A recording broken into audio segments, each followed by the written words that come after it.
everybody ready to get started? Is everybody ready to get started? Ed, you ready to get started?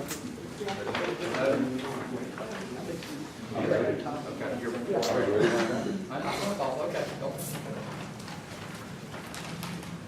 It's always like this. I'd like to welcome everyone.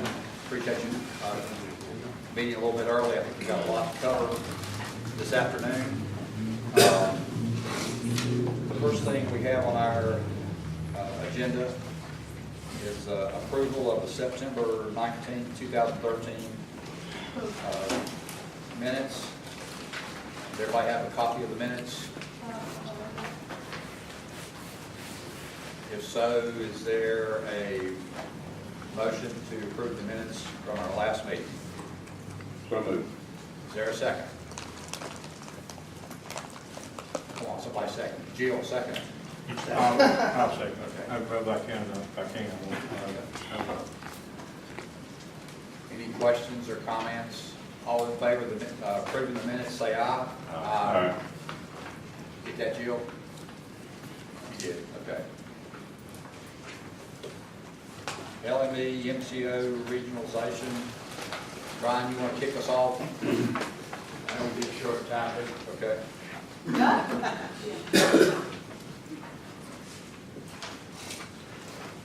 We had our first real substantive sit-down meeting with, let's see, it was myself, Christina, Robert, who's our CIO, and Judith Sinclair. Went down to Hickory and met with, there were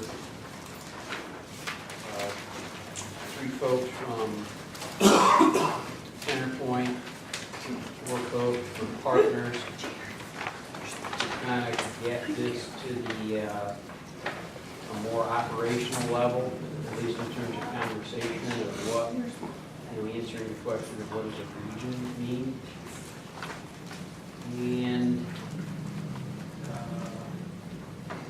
it was an okay meeting, a couple hours.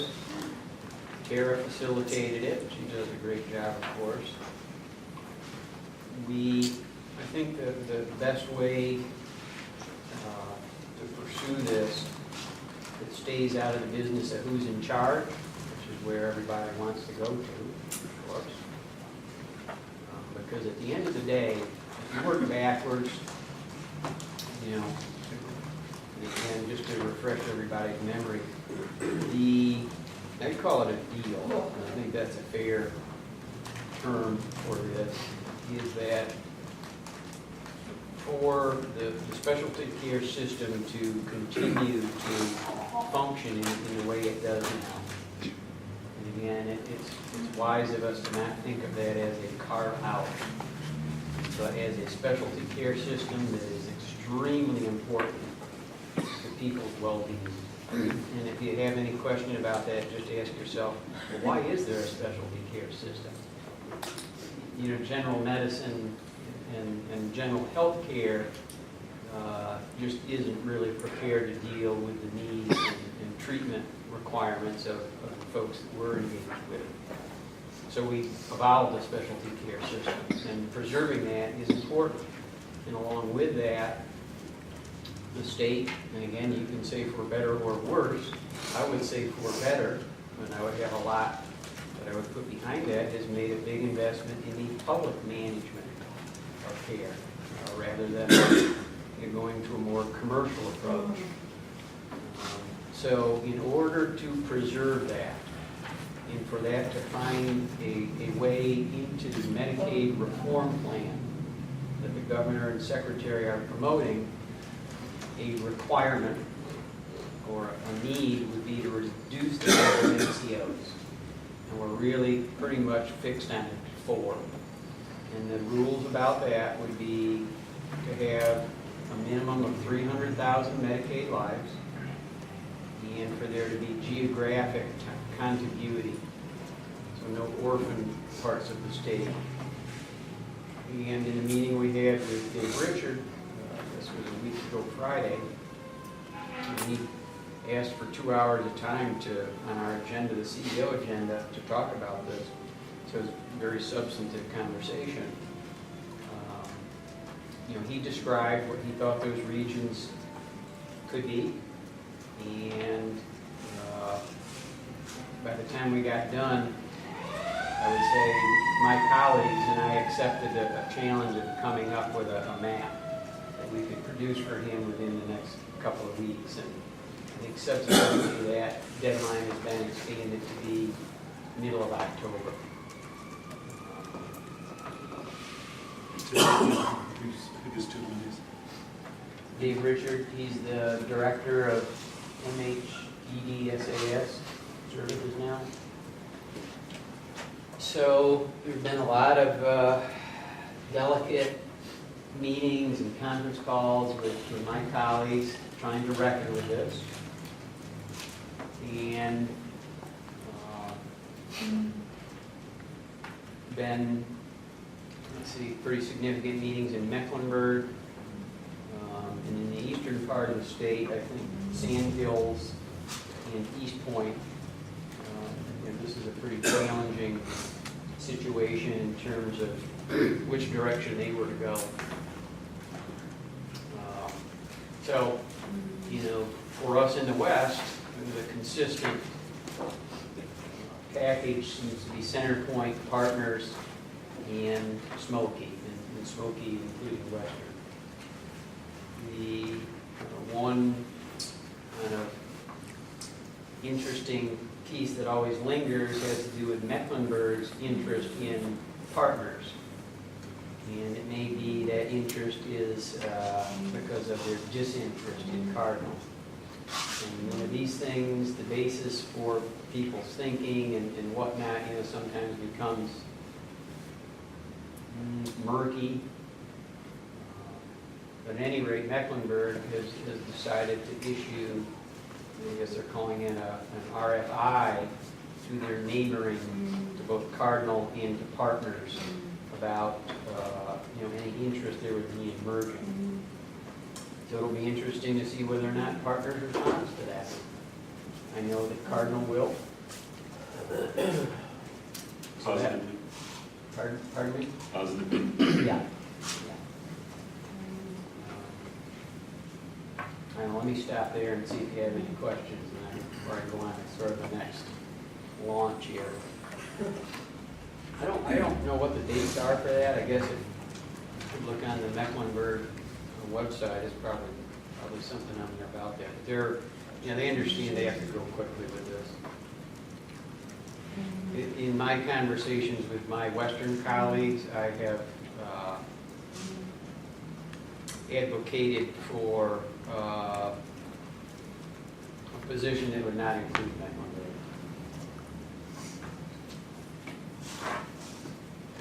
And I've had conversations with members of the General Assembly and I guess DHHS leadership to say the same. I should mention, I got a call. It was kind of a surprise. I guess it was Monday morning. The attorney in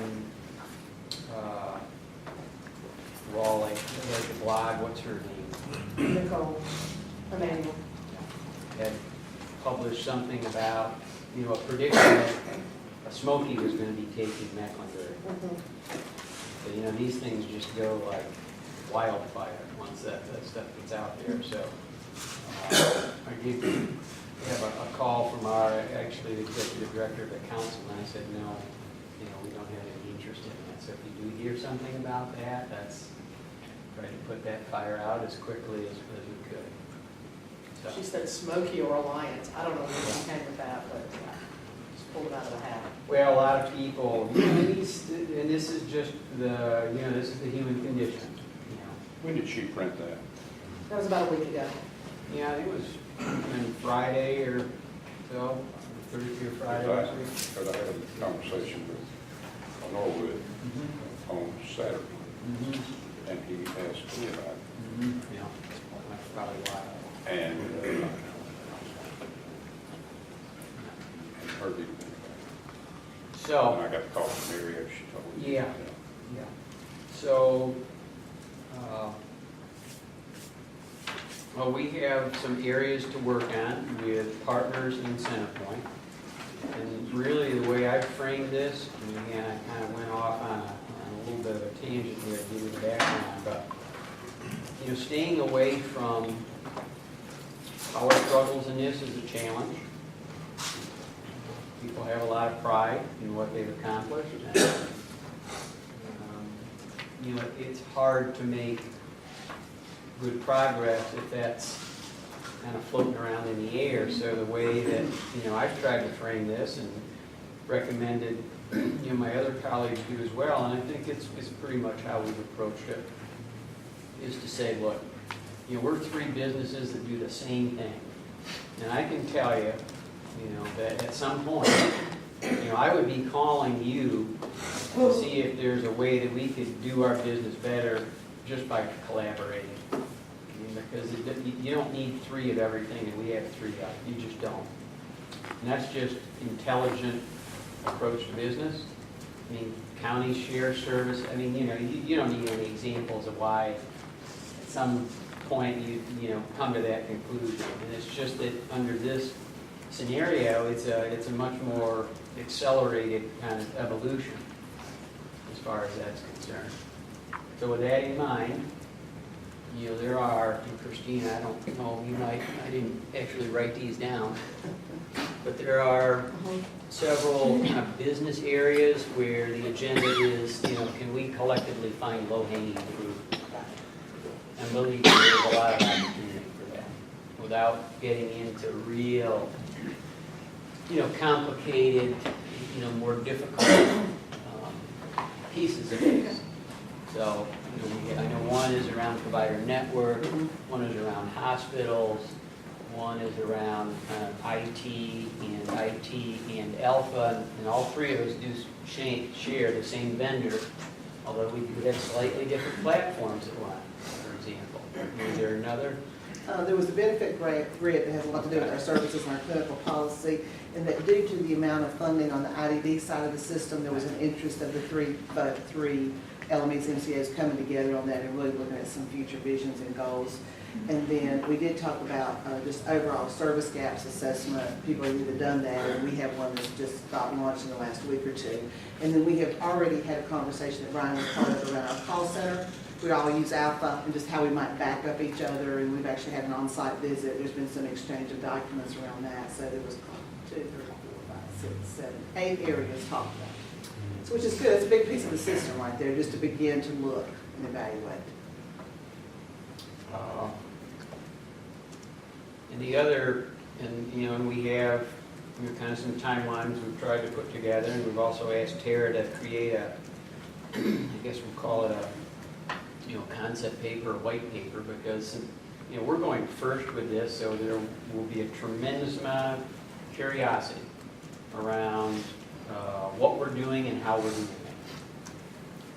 So it'll be important for us to kind of document our efforts and, keep ourselves honest with some accountability around accomplishments. And then towards that end, also I did get an email. Well, there's two things with Centerpoint. One, I think I mentioned this last time around.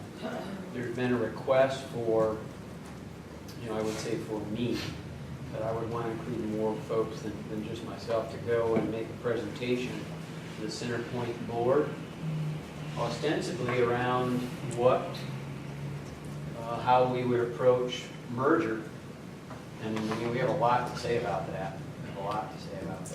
I don't know if it would be quite that pointed. I mean, that's really what it comes down to. It's hard for people to use those words, to be honest with you. But that's where it will have to end up. Do you find one or both of them about equal insofar as their interest in doing this, or is? Centerpoint is ahead in terms of, I think they've kind of started these conversations earlier, and I think there's a greater degree of urgency around that. They're relatively small, and fully recognize that as an independent area, they really don't have a long-term future, I guess would probably be fair to say. I mean, you know, the words are just hard for people to use.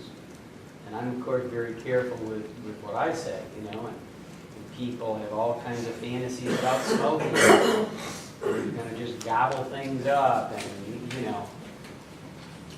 So, there is that. Two things. One, a presentation, I'm going to say, to the Centerpoint Board. And I kind of, in my mind, have an idea of how I would like to approach that. And certainly would want to have participation from at least someone from the western side of this. And then also Betty had sent me an email about having a, like board chair to board chair conversations, you know, kind of get that started. And again, you know, given this situation, and, you know, it's not going to be long before we're going to be in a very complicated discussion here around board membership and governance. You know, I from my perspective, you know, board at this point, you know, even though with October 1st, I mean, there's, you know, what the Western Board will, what responsibility or place they will have. You know, when I hear board to board, I mean, I think of including Western in that as well. So, you know, Rick and Chuck, I guess you would be the guys to, you know, be part of that. And I just, we're supposed to talk about the date, so sometime today, I guess we'll have to give Jill, she has all those difficult assignments. And again, that's all I know, you know. I know you and Ron are fairly close to having a talk, if you can shed any more light on that. So, I spent an hour on the phone with Ron. Saturday. Ron Nor was the chair of the Chair of their board. And, we talked about a variety of things. A lot of them have to do with the council as opposed to what we're talking about here. But this did get into the conversation, and I didn't know anything so from the standpoint of, you know, what to tell him. He seemed to know a lot more about it because they've had meetings regarding this. And, but I did sense that there is a great deal of interest there on his part in particular. Now, I don't know about the staff at Centerpoint, I can't speak for them, but even I got a follow-up email from Ron about the fact that it appeared that he and I would be, you know, talking more about this in the future, blah, blah, blah, blah. So his mind is very open about it. Well, that's what I can say about regionalization, or we could go on for probably 4 or 5 hours more talking about it, but you know, place to stop. and so your sense is that the administration would like to have these 4 groups kind of coalesced in what period of time? Great question. We did ask Dave when we met with him to give us some indication of that, and he said he'd get back to us. Was there an April date next year was thrown out or something? You could, I think a good opinion would be that, you know, the state would submit a waiver application in June of next year. So what degree of certainty do they need to have around this approach that we're mounting to feel comfortable including that in some way, shape, or manner in their waiver application? Well, it's going to have to be very significant because, and there are people that are far greater experts than I am on the technical aspects of constructing waivers, and the degree to which a 1915 BC can exist within an 1115 waiver. So there are very particular ways that the state would need to approach this that would be completely consistent with all of this that I speak of. So they're going to have a comfort zone in the spring, for sure. If Centerpoint, would that give the numbers that we need, that you think we need, just Centerpoint? We are, if you, well, and it gets hard because you have, there's the 0 to 3 category that is not part of our membership now, or capitation, and there's a lot of interest in that being part of our capitation and membership, which would increase our numbers. With us and partners, we are just short of 300,000. And I think we could just about stretch to as much as 275. And that 300,000, you know, that's a made-up number, you know. But you have to just, you have to create a certain reality here.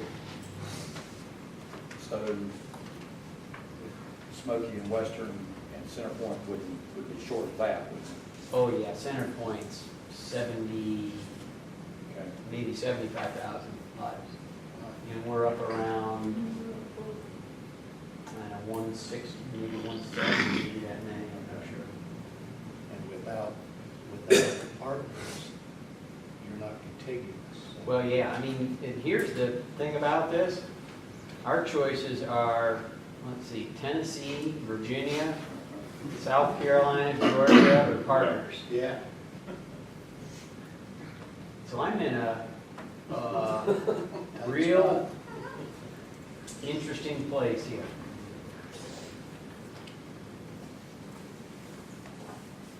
Well, I don't know, my understanding from the folks I talked to is Mecklenburg feels kind of toxic to a lot of folks. So it seemed like we would have a leg up there.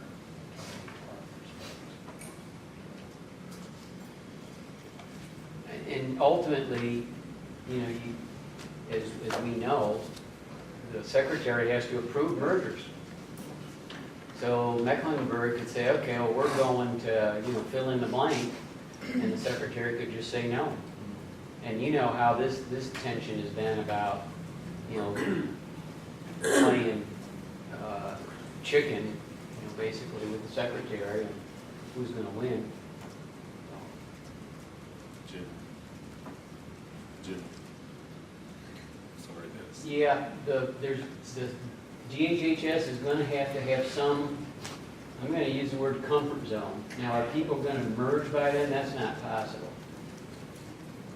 That really isn't feasible. Is there going to have to be, you know, how did we go about this? You have a transition plan. You have a management agreement. And you end up in the merger agreement is really the capstone on that. You know, can the management agreement be done in such a manner as to be strung out over a large period of time? Could be. Just a lot of tension. I think that tension piece gets worse because key stakeholders know mergers are going to happen or get forced. So I watch some of my peers where there's a lot of meetings where they're informally talking about why you do want to be part of this MCO or not this MCO. And a lot of how do we influence knowing those decisions? How do we not let it happen like it happened to them, but how do we, you know, I'm just being honest. Oh, yeah. And you can't really manage that because you'd be stepping into agencies that sit in the partners catchment area. But there's tons of that going on. The last thing you want to do is be part of X. So talk to your commissioners, you don't want to go there. There's lots of that. I can only say that from the DSS side, which is a big client. Providers, I would bet hospitals, you know, are having those conversations. Oh, yeah. And Brian, would they let counties break away from other?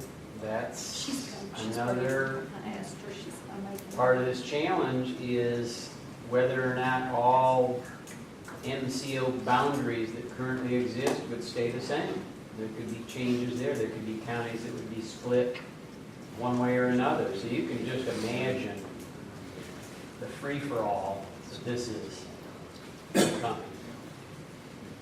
So. What is the secretary saying about this publicly? Anything? We all expected there to be a press conference this week. We're going to go into this to some degree, and that hasn't happened. what does the secretary think? You know, the secretary doesn't speak to me. The secretary does not speak to our group. Dave speaks on behalf of the secretary. And we, of course, hear comments from leadership in the General Assembly that speak directly to the secretary. So, given that, you know, my understanding is that this is the best plan out there right now. You know, nobody has a better plan than this.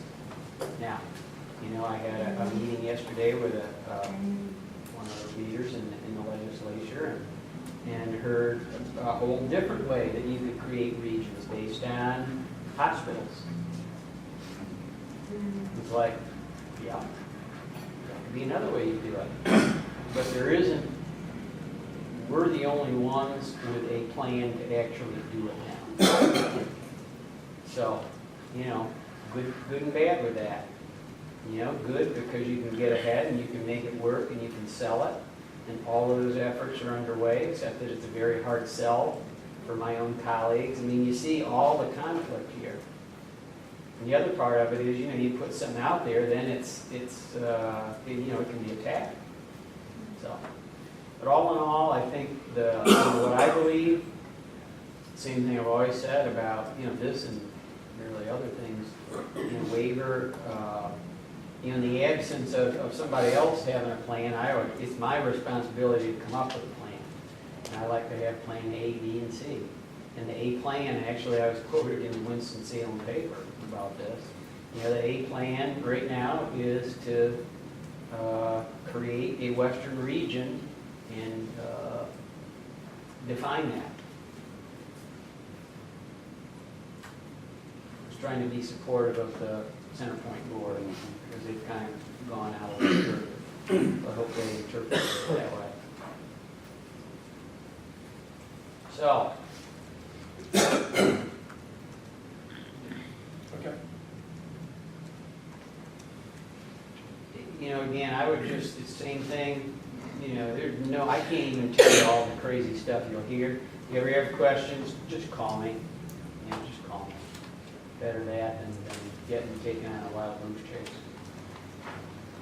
And then we'll have to, you know, Rick and Chuck will have to talk about how to approach some of the logistics here. Okay. Let's move on to board restructuring, one of our favorite topics. Go light the subject. Yes. We'll knock off all the easy ones here first. Yeah. You want to get started? I'm not sure where the best place to start is, because it's kind of all tied together, but as you remember at our meeting last week, we talked about coming up with taking the list that we voted on, presenting that to the Smoky Board tonight, and that has gone out in the packet. I think you've been copied on that. Is that correct, Mandy? Chuck, did you all get copied on that in your packet, in your information? Also, we sent out, I'm sorry, I might want to hear what it's called. The legislative advocacy piece is tied to that. We're going to develop a plan for that. And then in addition, we want to talk about a rotation plan and a resolution to go with that advocacy. So they're somewhat tied together, but I think you specifically mentioned the board structure, so we'll start there, if that's okay. The vote that we took last week, the only thing that I noticed that I had done when we talked about this last week is that I had actually reversed the position for Dr. Heck and Casey Cooper. Casey's experience is actually hospital. Dr. Heck is actually in healthcare administration. I hope, and I apologize for, we didn't have a meeting before we had to send that out the next day. So I just reversed that knowing that it was still consistent with our conversation. But those have been reversed. I also broke out, as we discussed, those positions that really are not associated with any county. And in retrospect, when I sent this to Jill on Friday, I probably should have included Casey Cooper in that with the Tualatin boundary, because that's really not he's not representing a county, and he's representing a specific position that requires specific experience. So probably we need to add him under that lower group. So basically, what our board will look at tonight, and I'm assuming you, Western Highlands, will also look at their meeting, is approving this final slate. Now, there may be some discussion and desire to change that tonight. I want to make it clear in particular because, you know, some concern I've heard from our board, the Smoky side, that we have as much representation as possible in the different counties, and to not have counties without representation when there are counties with dual representation. So with that in mind, I'll say again that I'm very willing, for, even though you all voted to put my name in the list as county commissioner there, because Pat McGinnis in the CPAC area is there, I'm more than willing to pull my name back out of that. So I'll state that very clearly. I laid at your table, just as we started today, the suggested, sorry, I've got too many papers going here, the suggested rotation schedule. You have that handy. I apologize because I'm swapping it. Yeah, got some many things here. What I did in terms of suggesting a rotation schedule is the 122C 118.1 basically says county commissioners and county managers can serve up to 3 years or until they cease being a county manager or county commissioner. That's what the statute says. It goes on to say that terms shall be 3 years for other board members except in the initial board structure, what we're doing, initial composition. And in that case, it says that you have to have 1/3 that have 1-year terms, 1/3 that have 2-year terms, and 1/3 that have 3-year terms. So what I tried to put together was a suggestion for those who were not county managers, not county commissioners, how that might look. And I took in specifically those positions first that had that cross-county or specific function or non-voting member group that we talked about, and looked at, okay, who do we need the most either consistency from, or who do we need because there are very few people that can fill that position. So I said, for example, for consistency, a board attorney with healthcare expertise as opposed to just the board attorney, because we can find a board attorney, but one with healthcare expertise is difficult. So I said that position probably needed to have a 3-year term. Then in addition to that, Dr.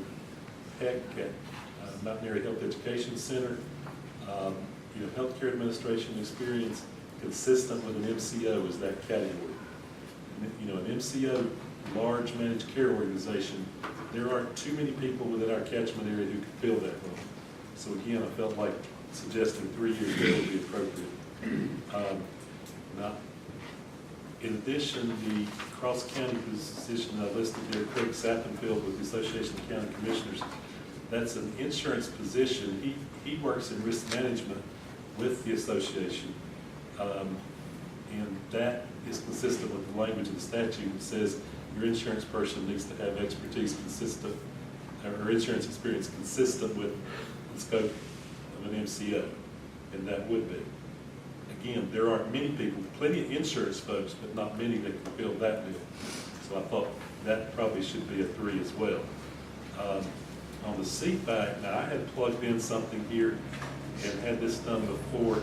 I realized that the letter from CPAC had suggested a different order, and it's immaterial to me, but my logic was that your CPAC chair should be the 3-year term for stability and, you know, communication and other things.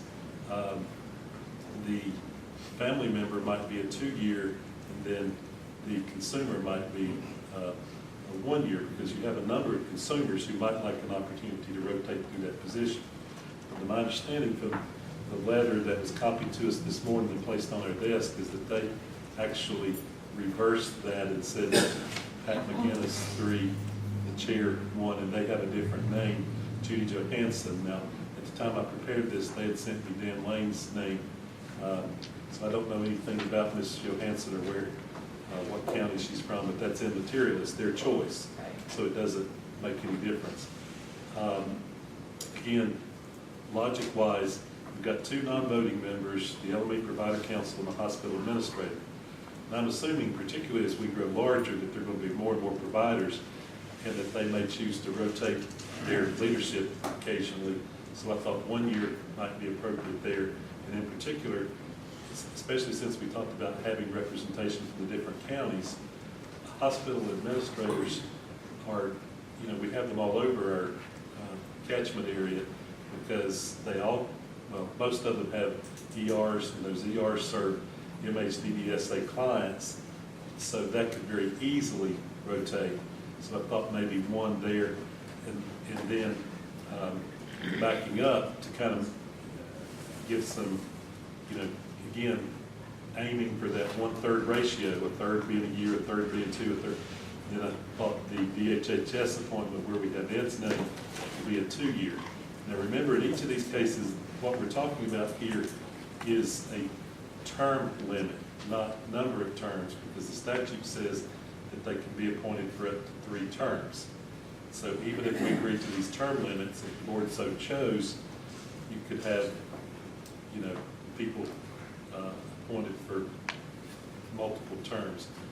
And the subsequent terms, by the way, would then be 3 years according to the statute. So anyway, and in regard to Pat, the other thing that I thought was, again, their logic may be very different, and that's okay.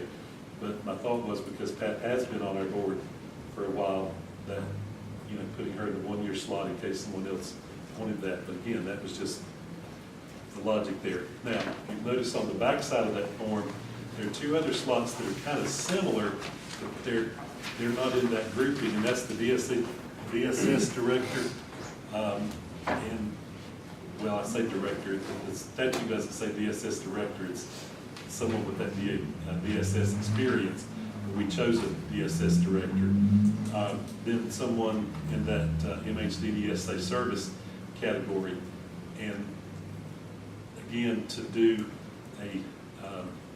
the 1/3 ratios, I thought if we rotated that DSS position with 23 counties, 23 DSS directors, we could easily, you know, continue a fair representation. Again, this is all predicated, you know, and some of this is kind of moot in a sense, but trying to satisfy folks' concerns, is that if we merge with another group, this could all be moot.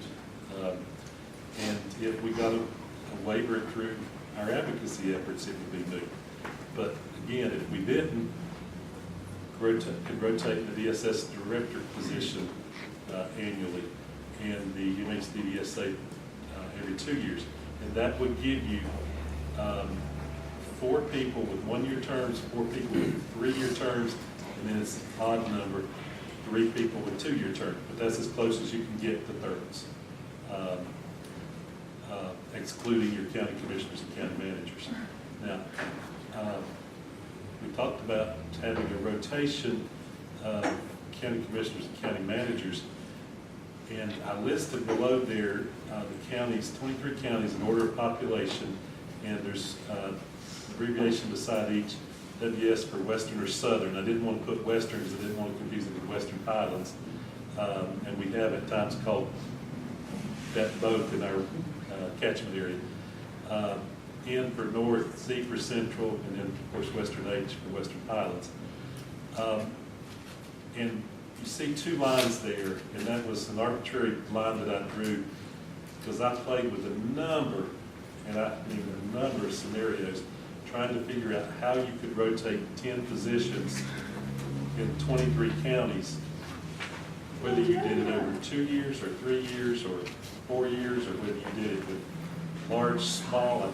For example, I took Graham, which is the largest, and Buncombe, which is Graham, which is the smallest, and Buncombe, which is the largest, and, kind of kept doing that number.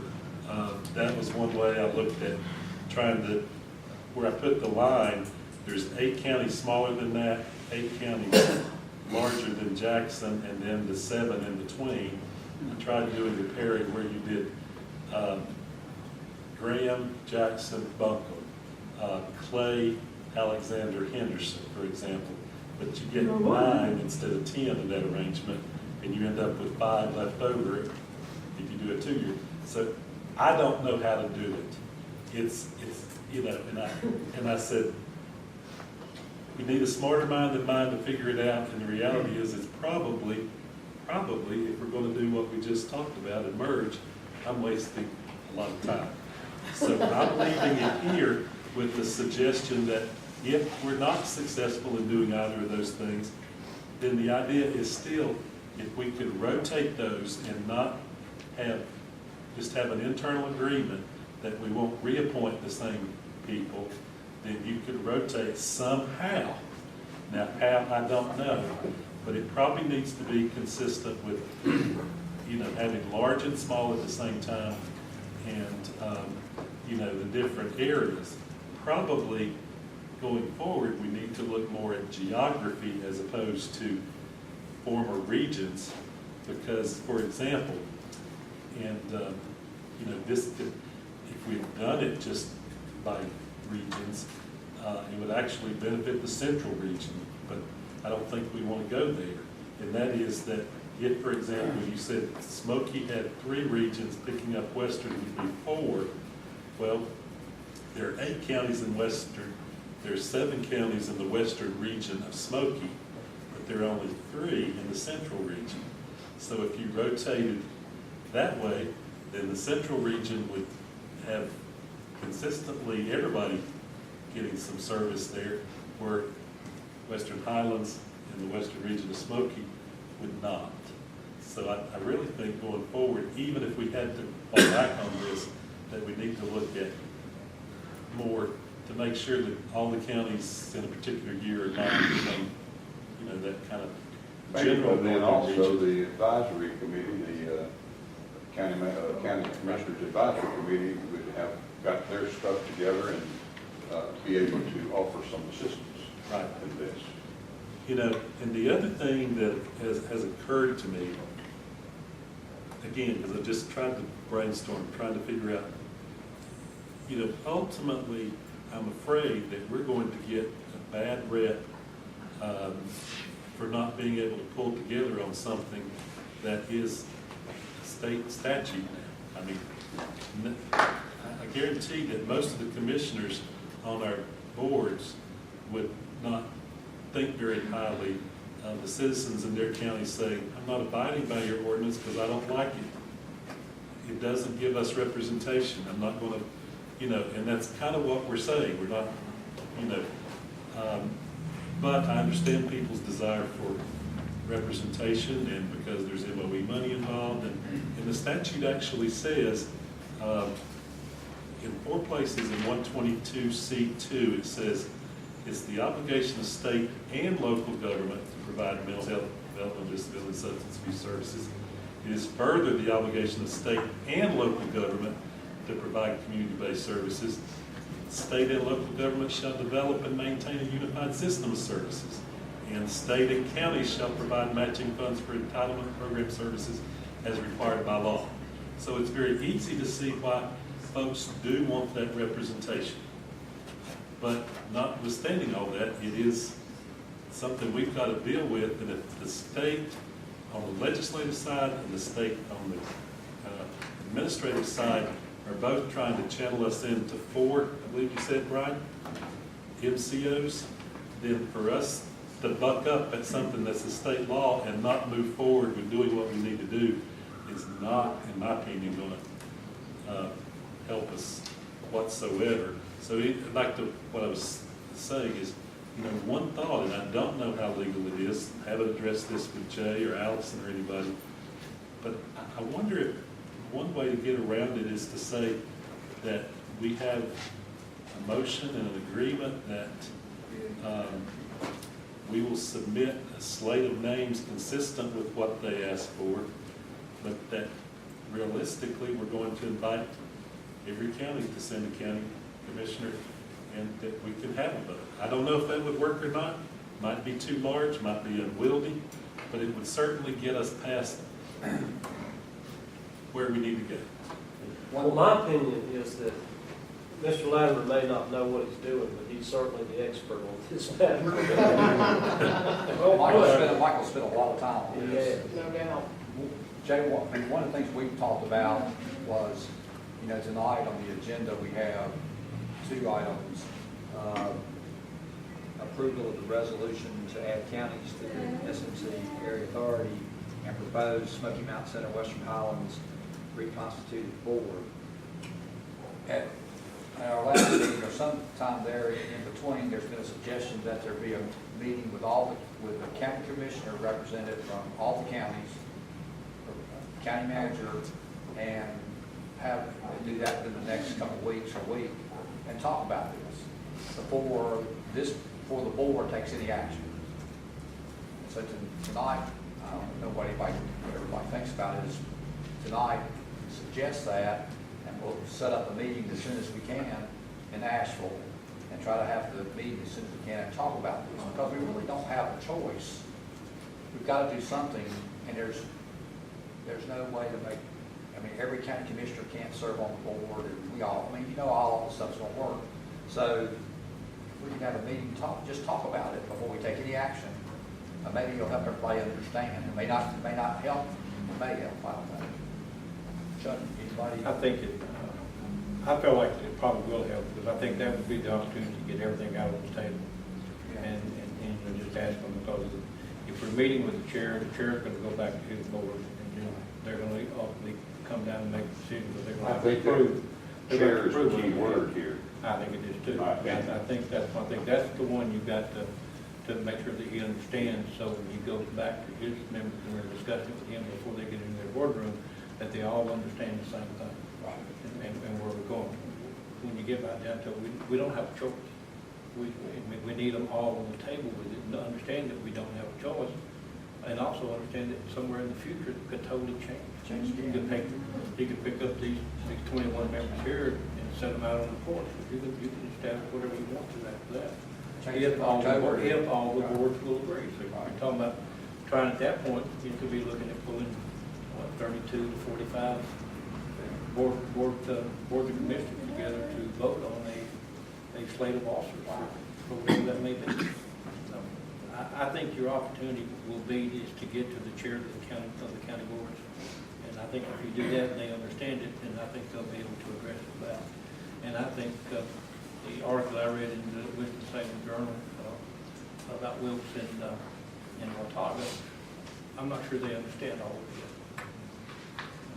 I think they need to understand is that we have to follow the law as to where we are right now because of our catchment number of mental health consumers that we have. We have to do that.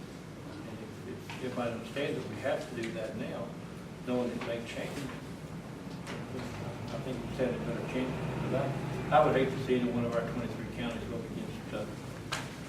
against the slate officers. Because, slate of board members. I'm not sure that I totally agree with the fact that they don't understand it.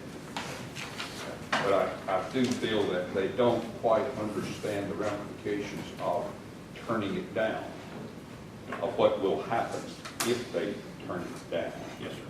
That part I don't think they do understand. Especially in Wilkes, they have taken the attitude that, we're solidly together right here. We're not going to support this slate of officers for the Smoky Mountain Board. Turn it down. But they have no idea what happens after that.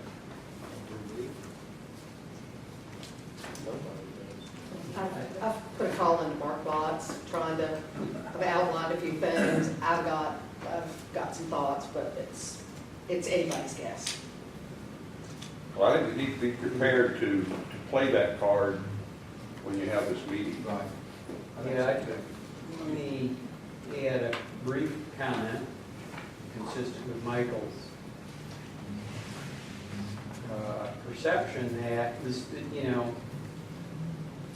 with all due respect, does this put us in a good place in the eyes of the state? No, it does not. It just doesn't.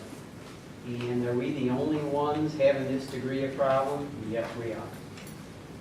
ECBH did it with 19 counties. They did it in a unique fashion.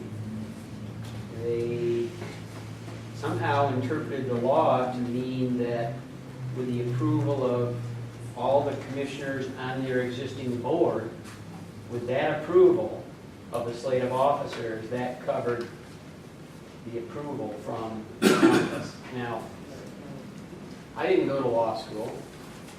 We have a couple folks that do. We have a distinguished attorney here, licensed in the state of North Carolina with Mr. Coward. How you reach that point from the reading of the law, I don't know, but that's how they did it. So they would be the other ones most like us, with having an obvious big challenge of having a lot of counties and not enough seats for everyone. So, yeah, it does make us look good, and I would just say, and again, with all due respect, I think everybody appreciates this is a bitter pill. The absence of any good way to deal with this, the conversation politically says, yeah, okay, we understand this. And when you become the Western region, you'll have 35 county commissioners, and you'll have another 20 or so. Now, you're going to have a 50-member board. How is that going to work? Well, nobody thinks that can work. So it's hard ultimately for there to be, I'll say, political support with the General Assembly for this. And all the pressure did not yield any opening up of that governance legislation. It didn't. They did it in 2008 with the advisory council. And that was the deal. So. What is the rest of you think, Randy, Dana? I think strategically, bringing the commissioners and county managers together and allowing them input within the context of the law is the right thing to do. I'd probably put on the table, and maybe this is too process oriented, but Christina has a vehicle to meet regularly with the DSS directors. Ask them how to rotate those 23. Let people feel like they have some degree of power and involvement. They could let them figure out how they rotate among the 23 or the 35 or whatever our number is. And maybe this is insanity. I did it with our hospital administrator. Ask hospital administrators not for who, but what's the best way. Do you have any advice to us on how we select people to represent hospital administrators across the 23 or 30 county or whatever we are? They may not give us anything, but I think we gain the perspective we ask people. What is the right way to choose expertise among your profession to bring somebody on board? I think commissioners, that's a whole different, because of their funding, and I get that. But I do think having that meeting first before anybody presents a slate shows them, in my opinion, the respect they deserve, because they do invest heavily in mental health services.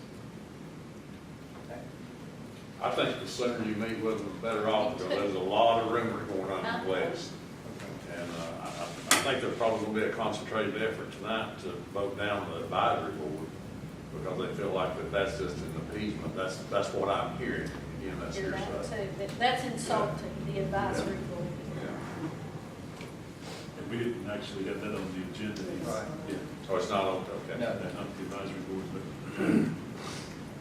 no, I think we have a window of opportunity here to show the state that we can be a player in one of 4 MCO structure. And if we mess it up over something like this, that's, statute, I'm afraid we're gonna lose because, if that then causes a cascading effect of some sort that none of the 4 coalesce properly, then we're looking at a potential for a private system, maybe, I don't know, unless, or a system where the other groups get their act together and we end up being consumed by them. So I'm just saying, I just think we need to get some resolution as quickly as we can. Well, if we could have a meeting with the commissioners and managers, and maybe even Mr. Botts, whoever else we need to have. I mean, that's long before our October meeting, sort of shooting for that is, we need to have whatever we need to do, take any steps as we need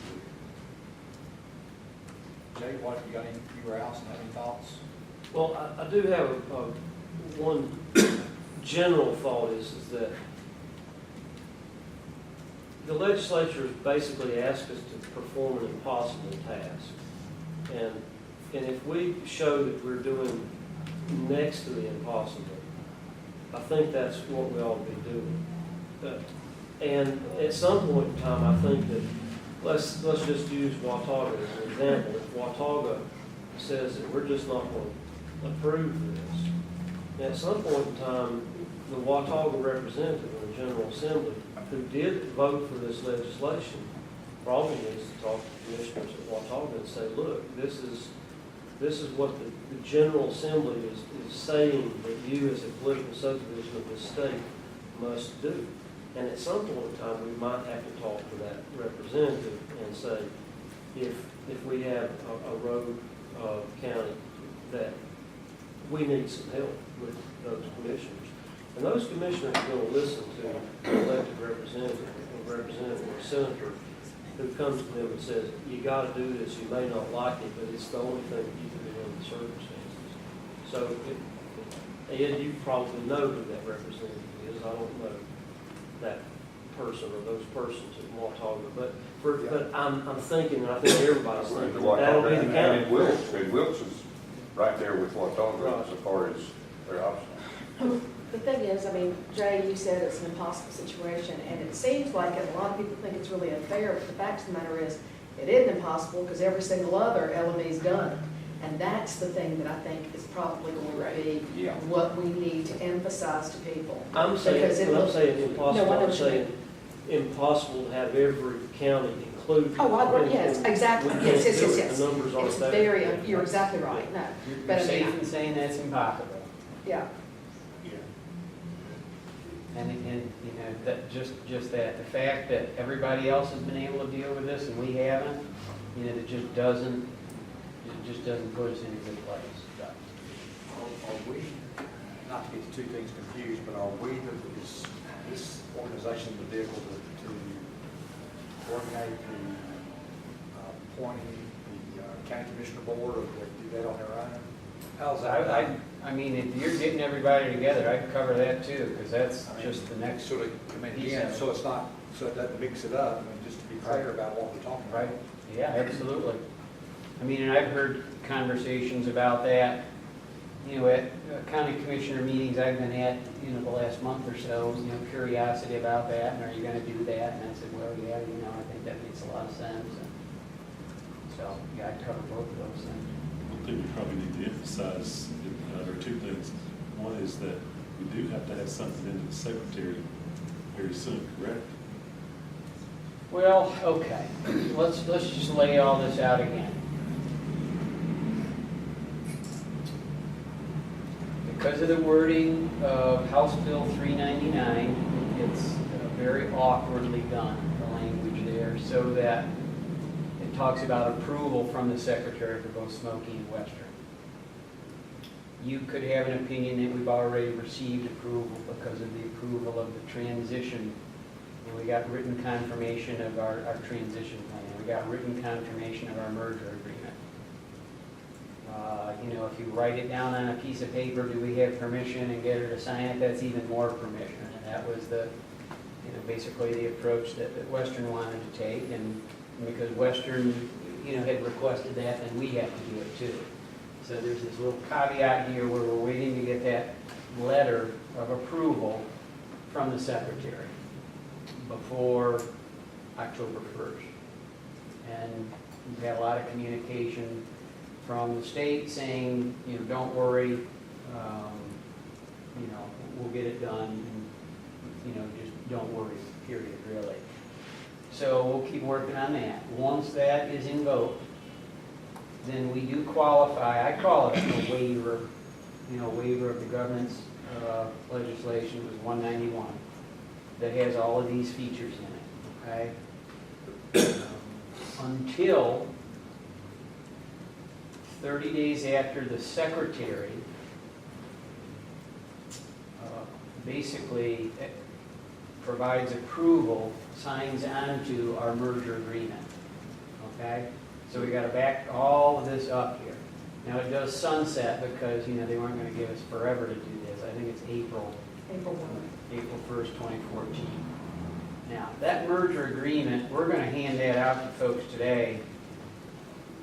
It's really, there's not a lot in there. There's really just not a lot in there. The most important thing, to be honest with you, I think functionally for both of us is just the agreement between Western and Smoky around the administrative services for closeout, and, you know, we just, the way that's structured is there's a separate contract for that, and we have that for you to look at.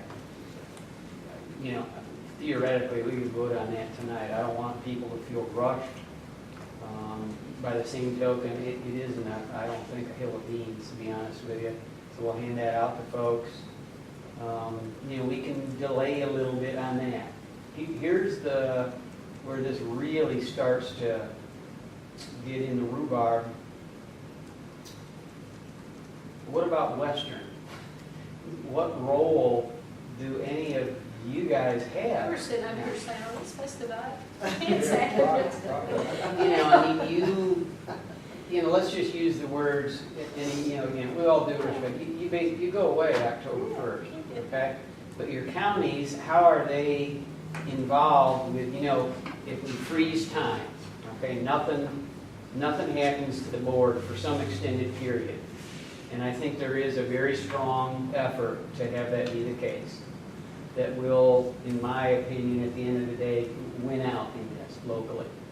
So, okay, well, what do you do about the western counties? Because now they are essentially, you know, again, we're not supposed to say merged, but again, we're just going to say merged into Smoky Mountain Center. What is the representation of those counties, and what is, you know, how do we engage them? They don't have members on the board. I don't know that you can meet if you want to. You really don't, I don't want to say you don't have any standing. I don't know what standing you have. It just becomes a made-up thing. So now you're into that problem. But you did refresh my memory on what I thought was the case on the days. 30 days. Right. It's because that was going to be my second question. Well, I think we need to remind folks that they're still on the board and to such time as the 30 days after the secretary. Right. Now let me just add to, I think, and we went through a whole series of what-if conversations, and I would welcome anybody to participate more in this. Okay, so what if we just don't do the merger agreement yet? That's not a good idea. And we can kind of go over a whole list. You know, Allison and I talked this through. We need to get that done. Okay, because the transfer of money, I mean, that needs to get done and put everything in effect for us to be one organization, which we are locked into doing that October 1st. Okay, now that merger agreement doesn't have to happen October 1st, but it needs to happen, you know, right around in there. So, you know, theoretically, and I just imagined, you know, how my mind, I tried to think, you know, like everybody else, somebody come up with the idea, well, just don't do the merger agreement. And you've got until April So you could drag this off into the springtime. But you're also gonna have a board that's sitting on the other side Yeah. of the table that has absolutely zero authority with Zero anything authority. as of 1 October. So Right. it needs to be, And- it needs to be expedited. as Right, close and, to October and when it's you can. not, it's not the right thing to do for the organization to not do the merger agreement. So, and again, if there's any, we can have a lot more conversation about that, but that's the, what I would tell you as a CEO for both sides, you need to do that. Yes. Okay. I wonder if the most important thing that might be accomplished today and tonight is to agree on a date and that meeting's going forward. I mean, I still believe you bring 23 elected people and their administrators in a room. They may not love the law and they probably won't give up advocating for it to change, but I believe they'll comply with it and figure a way to move forward. And it almost is like, that may be the pressure those people, that may be the only appropriate pressure for those potential commissioners or managers who feel like, I can't agree to that, is to sit in there with peers, understand it's a law, and they all have sworn oaths of office about compliance with the law. But we don't, there are many laws we don't all love. So if we could do this in the next week or two, and then at our October meeting, approve all this and everything, then we'll, Here's, that you like? unhinge things a little bit here. There's three things we need to do. There's a resolution for the Smoky Board to accept the counties. Do that tonight. Okay. And again, that's just that's a formality. There isn't anything, it's what it is, okay? Get that done. That doesn't affect any of this other stuff. The merger agreement and the administrative services agreement between Western and Smoky, you know, we'll give that to people. Don't we need to approve that? Well, we can, if you'd like to. If you have comfort with that. I think We you- need to I think approve we- it I in think the you first could, evening in because October. we need to clear up our end of this. That's right. And we could talk about And this, that's, we could talk about this on our board for a while. and again, please, you know, if I thought there was something about that that was, The sign of the secretary. But we talked to the board at our October as well. yeah, unhinge that from these other Right, things. and that would give us time to meet with the commissioners and the managers, have that meeting, and then do that piece of it. But do everything else now. Remember, the clock's not starting on that 30 days that the secretary signed. Correct. That's when the clock starts. And given how much trouble it is to just get her to sign a piece of paper that people probably put in front of her every day for the last week, you know, well, She hasn't been around long enough to sign anything lately. well, and, you know, you never know. Might be a changing of the guard again. Are you guys okay with that? Yeah. I think we need to move on with that. Okay. Well, I would say, I think we should bring whatever documents need to be brought to our board. Okay. Let's get them prepared. So your board agrees to accept us, and then we agree to dissolve at our next meeting, or we dissolve? yeah, well, technically, you don't need to do that. Okay. And I know it seems crazy. The 208 really changed a lot of stuff, okay? The only thing Western needs to do is to agree to the execution, I would say, of the merger agreement. And do we have a contract between Smoky and Western that is, I think it's even created as an appendix to the Close merger agreement. agreements.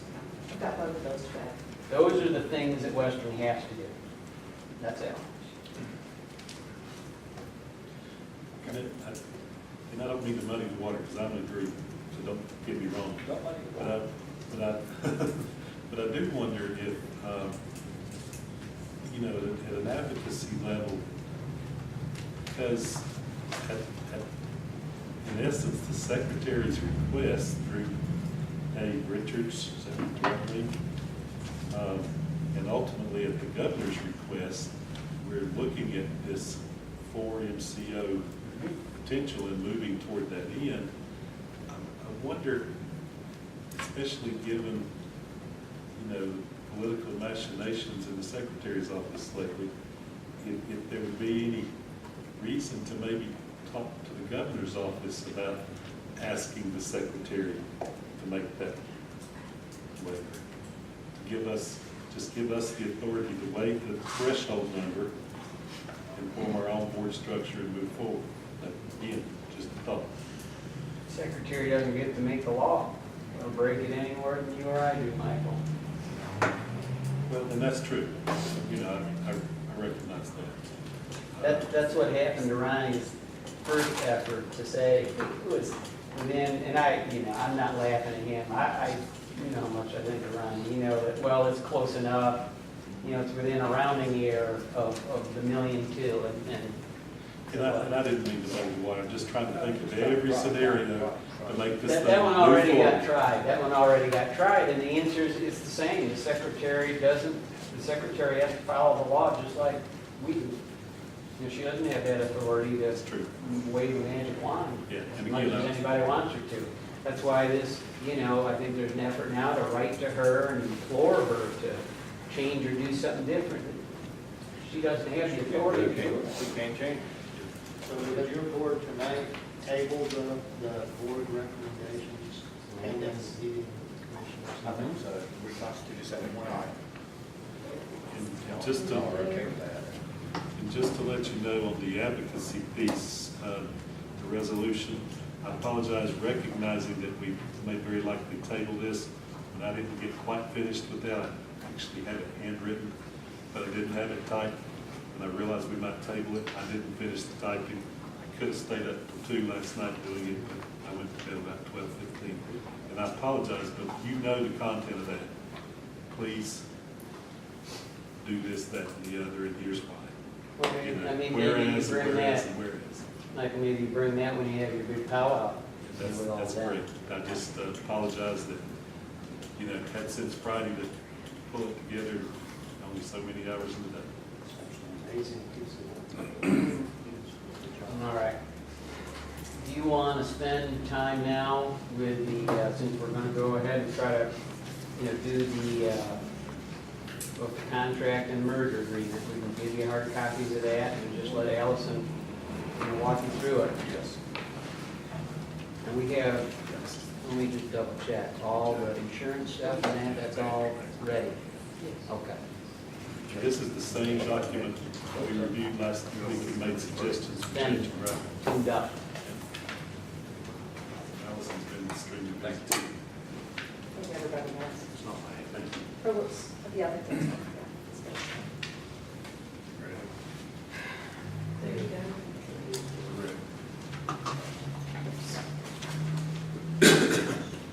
Tell you what these three things are that are separated out. The first thing is a packet of, I think, different documents. A couple of different documents, including the resolution to add the counties. And then there's a summary of the transition to community living legislation, just so you have that. And then also there is a revision to the summary of the OHA appeals legislation that you provided last time. Main reason I gave you that is because of the resolutions you can be aware of. The next two documents are the draft consolidation agreement, which is something y'all looked at your last meeting, and then the agreement to close out operations. By the way, the word closeout in the heading of that should be two different words, agreement to close out. So just wanted to tell you, I just noticed that. Typo. Anyway, the consolidation agreement, I made the minor changes that y'all suggested last time. So I did that. The main area that we were still looking at is found on page 9, relating to transfer of liabilities.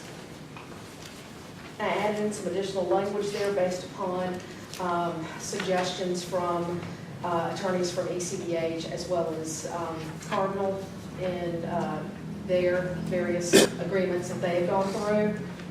And with regard to closeout obligations and so on, we've got in there the tail insurance, more details regarding the tail insurance, which has already been procured, and both for D&O for Western as well as for general liability and professional liability. for Western.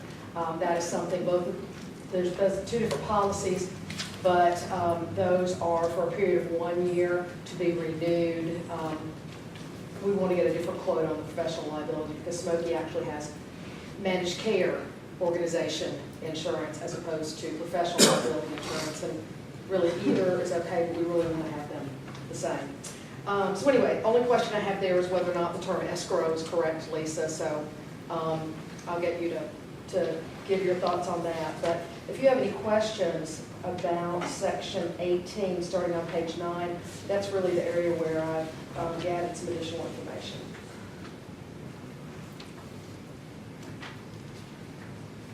And then reference within the consolidation agreement, you will note that Appendix A is going to be the management agreement that was signed in May.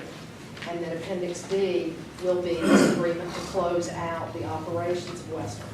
And this agreement is something that can be signed independently of the consolidation agreement, or as what everybody's referring to as the merger agreement.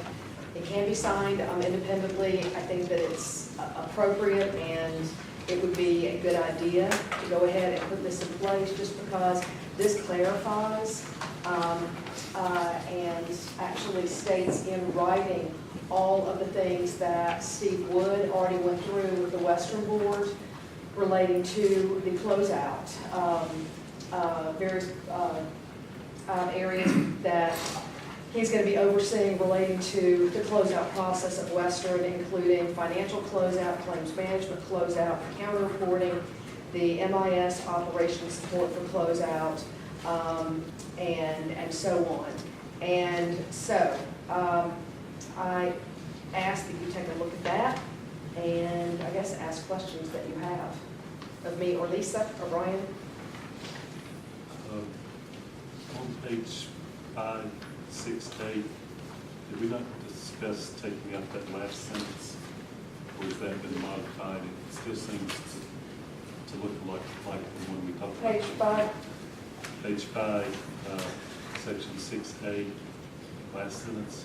I did take that out, and I do not know how that stayed. I remember deleting that, so I must have hit something that said reject deletion or something. Sorry about that, but that would be taken out. Thank you.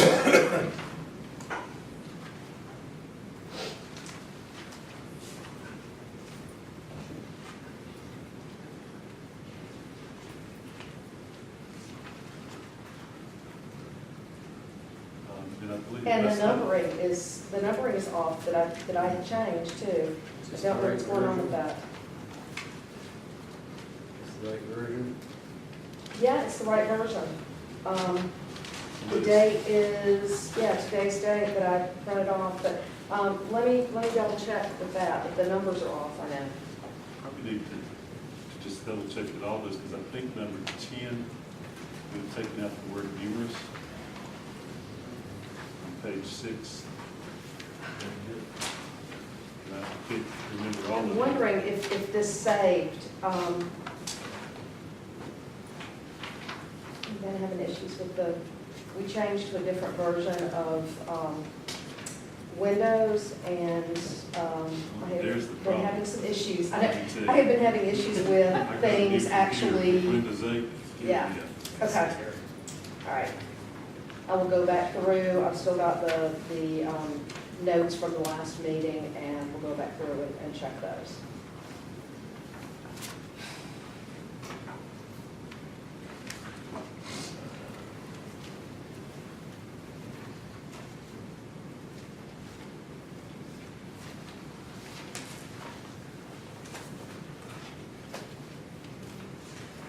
Allison, I've got a question about number 12, just the transfer of the assets. I think it's really just going to be a timing difference because all the, like, IT equipment and stuff will still be used for the closeout. And I guess when we transfer that, does it really matter what date that gets transferred? Because we were talking about transferring assets and stuff after the closeout's really been done. Because we would just keep the checking account, the claim still would be paid out of Western Highlands checking account. So we were going to do all of that at the very end of the closeout, not upon the day of the consolidation. I don't know that it really matters, even though in here it says we will do it when you consolidate. Well, I mean, technically, upon the consolidation, whether or not it's, otherwise accounted for financially, technically, because the entities are together and there will no longer be a Western, Smoky would have the assets. Western would not still have the assets because Western wouldn't exist anymore. And I guess it's just a matter of the financial reporting and where we're showing they exist. Maybe that's something we just need to think about. Okay, let's talk about, yeah. Standpoint. I was just, because there won't be anything left to technically hold that. We'll talk about it, we'll figure it out, okay, we'll figure out the way that'll work out.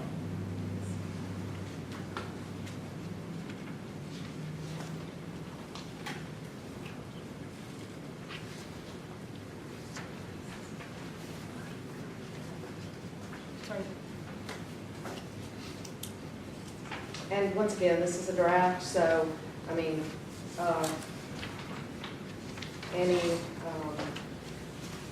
and all comments welcome.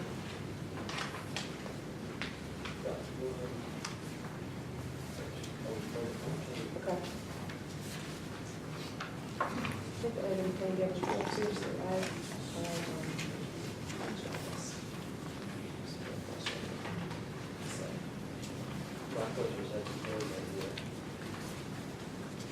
Page 7, 14. We have done it, but we're not consolidating it, so. Mr. Chairman, I don't know why this is showing up with this. It's at a different page, a different location on the page.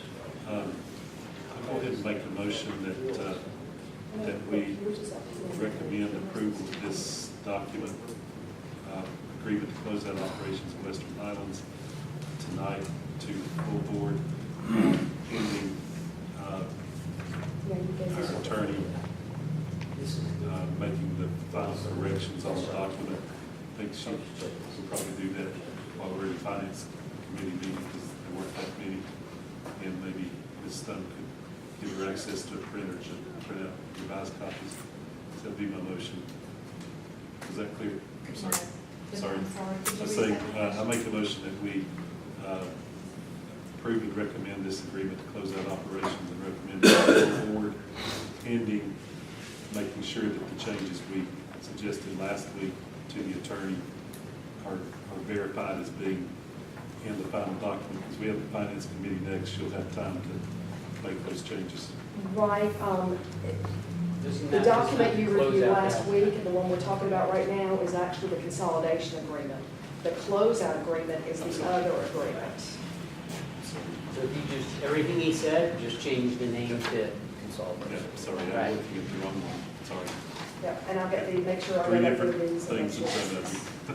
So as far as the agenda goes, what do we need to change to add to the, we need to add, we've got the resolution. Board agenda? Yes, and board agenda. We already got something on there. We've got the Approval resolution. of resolution And the merger and agreement. the reconstituted board. Merger agreement is number 6 under my report. Under your Will that cover everything we need?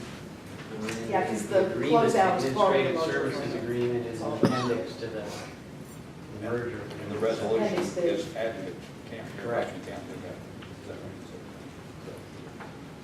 Yeah, and I apologize for calling it the wrong things. I was looking at three different documents here. I gave y'all a document that has whatever. Is there a second to the motion? Second. Any more discussion? No extra charge for the siren. All in favor, say aye. Any opposed? Did you get that, Jill? Okay, awesome. All right. So where's that like? I'm gonna call it the administrative services agreement. What are we calling it here? We're calling it Closeout. closeout operations Lisa and I were talking about this last night, and I don't think either one of us came up with an idea about how to better specify it, but, you know, the exchange of money between Western and Smoky at a time when they're really the same organization, it's, from an accounting perspective, I mean, I think that all that matters is at least it does it in a way, from an accounting perspective, that is accurately reflecting where the money's coming from and going to. And you know the spot in here where it talks about that? Yes, I think I responded back to Allison on the edge that was talking Yeah. about the same.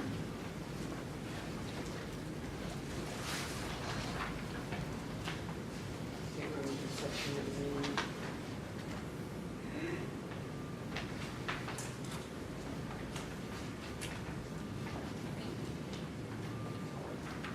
Is it page 4? Is that where you are, financial closeout, et cetera? Kind of reporting closed out. Oh, it's at the top of page 4B, which is under the closeout process.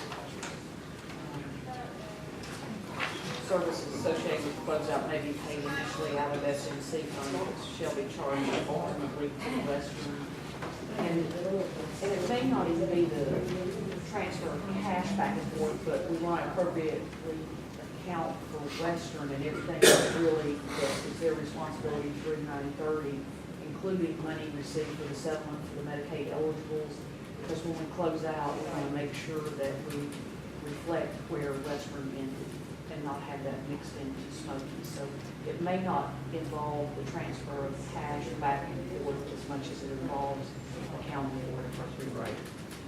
Will there be the June 30 audit? Where do we stand on the June 30 audit of Western?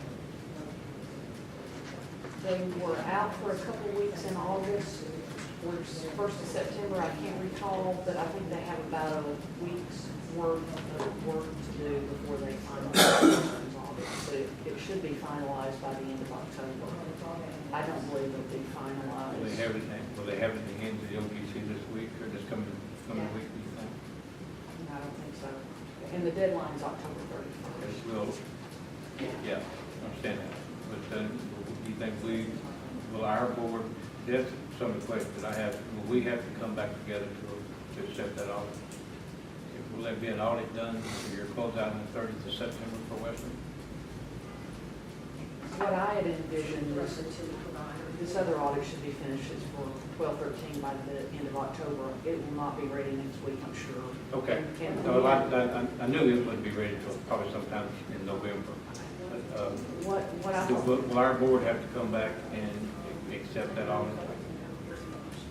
If we get to the point where as of next Friday, we do everything we got to do next Friday, well, we're still going to have to remain until the secretary says we're dissolved. That board's still going to be in effect until that point. But calling us together and coming together every month for a meeting, when really we're not going to change anything or have any say so about what we're doing now from that point, we'll just basically be in limbo until somebody calls a special meeting for us to come back in to review the audit. And I think that's what we should do, is have a special meeting after for Western Highlands Board to accept that audit. Right. And then after the closeout, which potentially will be next June 30 or whatever, there will be no final audit done for that 12-month time period or whatever time period it is up there. Because I think we need to have a final Okay. audit. So we won't go ahead and require an audit at the end of September for that portion of that year, so it can be closed out before then. Will we have will the secretary or will the state or the LGC approve the new board to approve that audit that year, or it's going to be a Western Highlands audit? I think they will, but maybe I can talk to the LGC and find out for certain.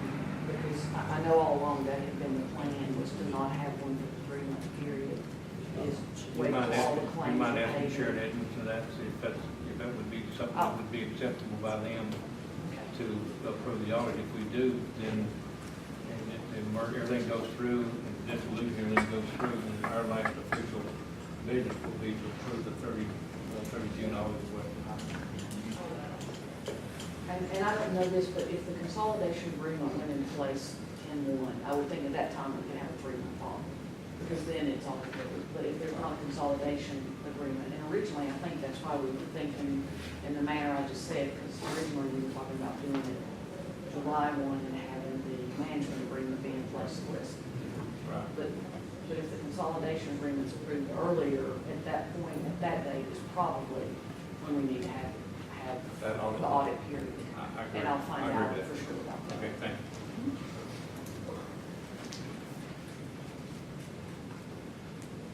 Well, I brought that up, that was the only thing yesterday, at the end of the day, Lisa and I tried to talk about. I don't know that there's a better way to say it here. Right. That's all I'm really saying. Okay. Well, we just want to make sure that everything transfers to what it's supposed to and everything's accounted for. Well, it's this is a unique situation. You know, as confusing as it is to everybody, but all of us who spend a lot of time on it, it does seem like we really do need to decide, is it merger or consult? What is the right term, and use the same term everywhere? I mean, it's confusing even if you live in it. It's a merger, you know. It is whether it makes the word or not. Say anything you want to, but that's what it That's is. what it Well, is. if you call it, you're gonna- Yeah. 122C talks about it as a merger. Yes. And I just, But because of the successor and kind of legacy issues associated with merger, that's why we stayed away from that. So it's, just maybe another example where 122C is another area that needs to get touched up. Okay. So you want to use the same resolution, only change the word to agreement to close out operations.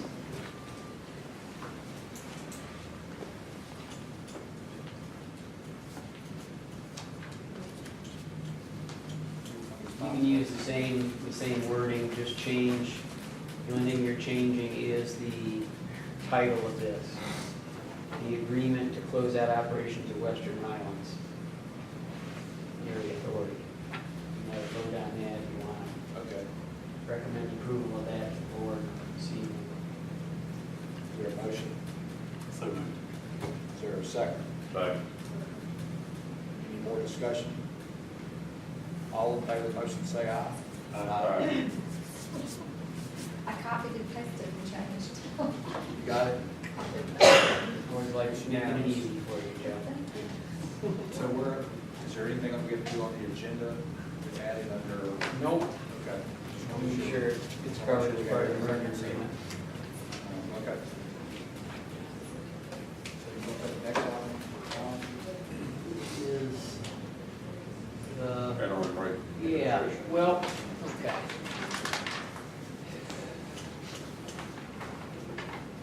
We have an existing capitation for Smoky Mountain Center. Goes from June 30th to July 1st of 2014. Nothing changes with that. Western, because of when they went live, their capitation ends December 31st of this year. And there has to be a way for there to be a capitation for those services and that population for that period of time between January 1st and June 30th. So there's this gap. So the state asked Mercer to come up with an interim rate for that capitation. Once, at the point of July 1st, 2014, we'll have a consolidated, let's use that word, we'll have a blended or consolidated rate, because it'll just all be together then. But they can't do it until July 1st. So, and this is really in part a follow-up to the financial information that Lisa provided, to the Western Board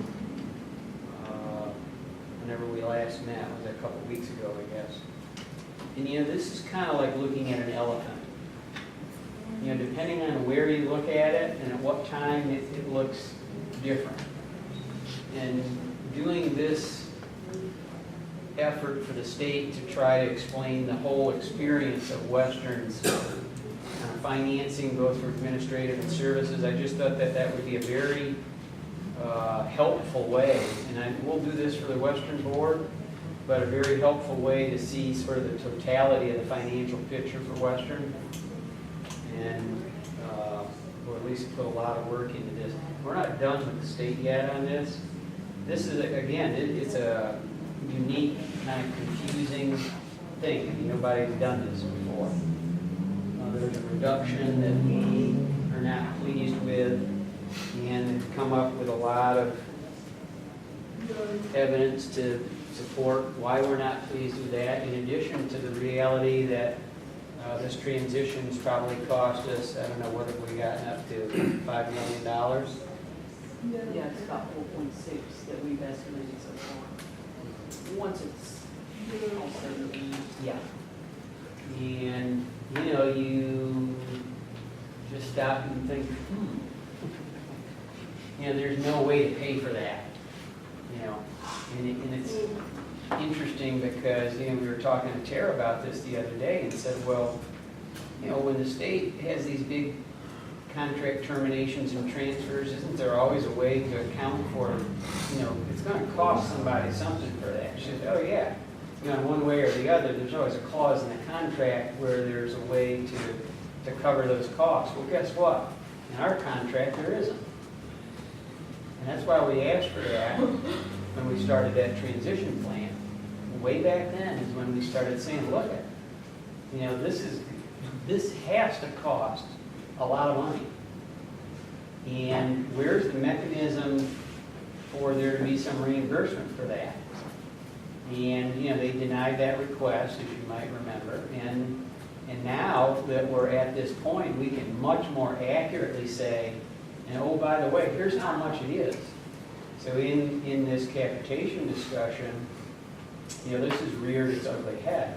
You know, how does that get financed? And the capitation is really, you know, not intended to deal with one-time costs, which is really, you know, if you just step back from this, that's what we're talking about. We're talking about a whole bunch of one-time costs associated with the termination of a contract, a transition phase, a closeout phase, and a startup phase. And so we went back and tried to construct a financial picture using that terminology. And with that, I'll let Lisa talk about that. As Brian was stating, we've gotten the new proposed rate for the Western Highlands counties that would be in effect from January 1st through June 30. And then again, July 1st next year, we'd have a blended rate. So even though the percentage of decrease in the PNPM was very small, it's like 0.59% or something, I think it was less than 1%, it equates to $1.6 million a year. And it will only be in place for 6 months, which is $820,000, but still, you know, going forward, we think probably they'll shrink the rate even more because they expect to get efficiencies through the consolidation, especially in the administrative area. So when we first projected this out, I still think we projected around $4 million or so right now. The number kind of escapes me, but as we're almost 3 months into it, we've gone back and we've taken the actual cost for July and August, taken an average and said it should cost that much again in September, you know, just a ballpark, because we're just trying to project this out. And then we have projected what the amount of the closeout cost will be. We've identified now the number of staff we need, how long we think we will need them. We've thrown in not much other cost really for the closeout, you know, a few supplies. We're not charging rent to the closeout or anything like that. Trying to see, I think that's basically all that's in there. So estimated to do the closeout is around $2.1 million. The transition and the one-time startup, which we've blended together, and this does not include the cost that Smokey's going to pick up on this. Some of the things we've estimated we have to come together. We put half the cost in the closeout and half that Smokey will try to pick up. That's estimated to be, I think it's 2.2 million. And I'm sorry, back on the, I'm sorry, again, 2.6 million on the closeout, which a while ago I stated the wrong number. It was 2.6 million because we also have records retention in there. We've got to do something with medical records. Medical records is huge, but also financial records and other records.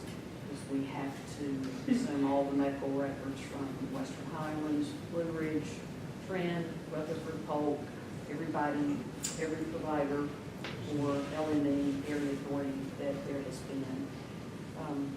So again, the closeout was 2.6. The transition, the one-time startup, capital outlay needs, especially around IT equipment. We've got to upgrade servers. I think we've got a lot of technology needs to make this happen. We've had to upgrade the telephone system, and when you think about it, we've got to consolidate all this together. That's estimated to be about 2.2 million, so that's where some of those numbers have come from. And again, their estimates, it's upgrading connectivity, but it mainly focuses around all the IT needs. So what we try to do is just project out the additional expenses for the staff that would be coming on. So, and the normal operations for the next 9 months that were already not factored into smoking section. So when you take those 9 months of operations, the 3 months of the regular operations, July through September, and add in the closeout and the transition, and you use the new PMPM for the last 6 months, we ended up projecting a $4.6 million deficit. We know we had appropriated fund balance through Western Highlands for the 9 months of like 3.3 million. So we already tried to address a lot of it. But what we've done is we have written a response back to DNA where we've provided all this information. We've talked about there's no consideration of the PMPM, as Ryan said, for one-time cost. PMPMs for normal operations. So we've also asked them to consider 3 options really, and that's to reconsider leaving at least the current PMPM in place through the end of the year, to increase the administrative percentage on the PMPM so we can try to cover these costs on a one-time basis. And the other option we put in was to allow us use of the Medicaid risk reserve that Western Highlands currently has to offset these costs. And again, on a limited one-time basis. That So was- this is Monday? Yeah, I mean, that last one was actually their idea that raised some eyebrows. Again, our reading of the contract would not allow that. But there aren't really good options here, I guess is what we're saying. We're doing what we can, and I think my opinion is they don't doubt the expense. They just don't know how it can be covered. So, And then the other thing that we asked them to reconsider, when we filed the June financial reports to DNA, that was before we had finished estimating the IDNR. So that added $1.9 million in expense that they were not considering in their projection. I also don't believe they considered the hospital supplemental payments that had not been paid. And it depends on what they picked up, and it's hard to really know. So, if they want to refute, they put it in there, they could say that. But what we wrote to them is they left out close to $4 million in costs that they did not factor in their estimation. And that's another reason to reconsider the PMPM. Will they do it? I don't know. It's worth the shot. Yeah. We have to do it. And I had a conversation today. I sat in for Brian on the director's call, and they have given us retroactive rates for all the state institutions, you know, that went in place July 1st. And you know, I mentioned that, and I know it's not very popular, and maybe now's not the time to mention it, but, you know, they give us new state rates that all increased, and if we don't increase our rates to that, you know, obviously they tell us we can pay the state institutions whatever rate we want to, but realistically, I don't really think you can.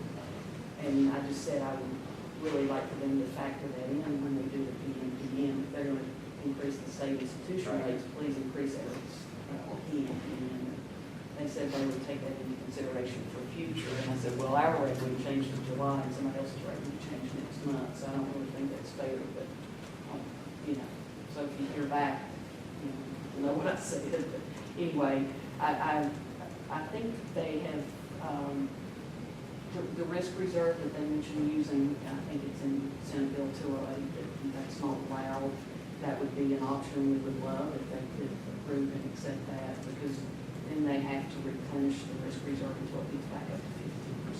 So we would love that option, but. Yeah, our contract, I don't think supports using the risk reserve in that way, and there's nothing in 208 that changes that. So again, you know, because we're going first in this, you know, 208, they thought of a lot of this in there, but, you know, you can't think of everything. And we're going first, so here we are. Now you talk about all these other regions and all of this that's, you know, ready to happen. The cost for that, the cost for Mecklenburg, for example, you know, what I've heard is that's, you know, $4 million or more. So whoever wins that prize. You won, here's the bill. The people aren't thinking about that part of things. So, in the totality of the Western experience, you know, this is the final, you know, chapter, and we can, you know, have some handouts and talk a little more about it at the Western board meeting.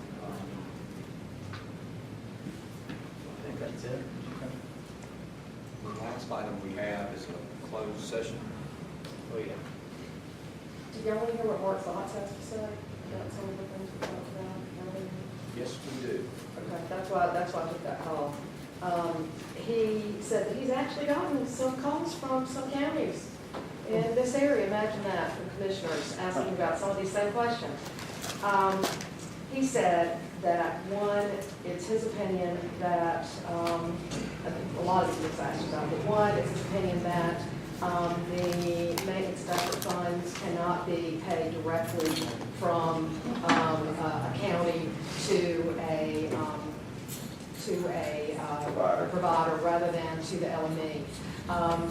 The statute says they've got to be a member of the LME to participate in Medicaid waiver. So they do not want any of their citizens to be able to participate in the Medicaid program. They can do that, and their citizens probably will move elsewhere, but Medicaid can only be administered through the LME. And he said, so basically they're either going to have Medicaid coverage in their county and they're going to give to the LME, or they can try and give directly to providers and have the state go after them, basically. Okay? So he said that's an issue that's not going to fly. He said with regard to what would happen, Let me ask there's nothing in the statute that tells them to go after it. Is there?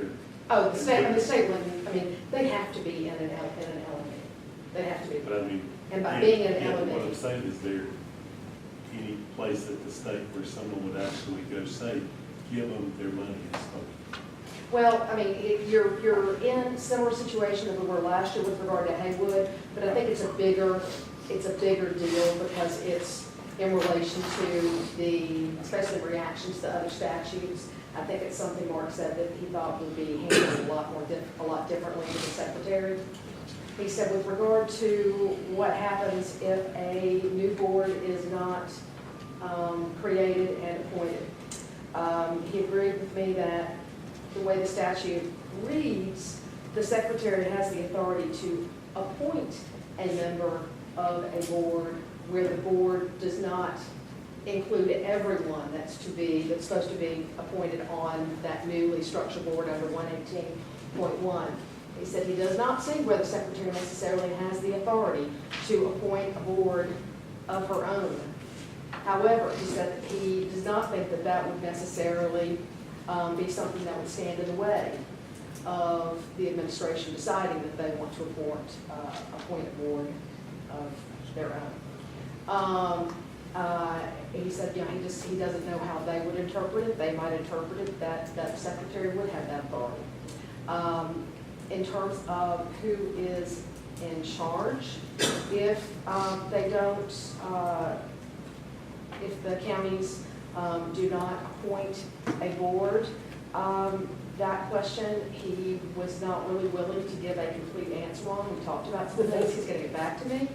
He wanted to look at a couple of other laws. He did tell me, however, that his reading of several different laws is that it doesn't matter whether 1 or 10 of the counties don't approve the board slate or this new board. All of them have to approve it, or it's not effective.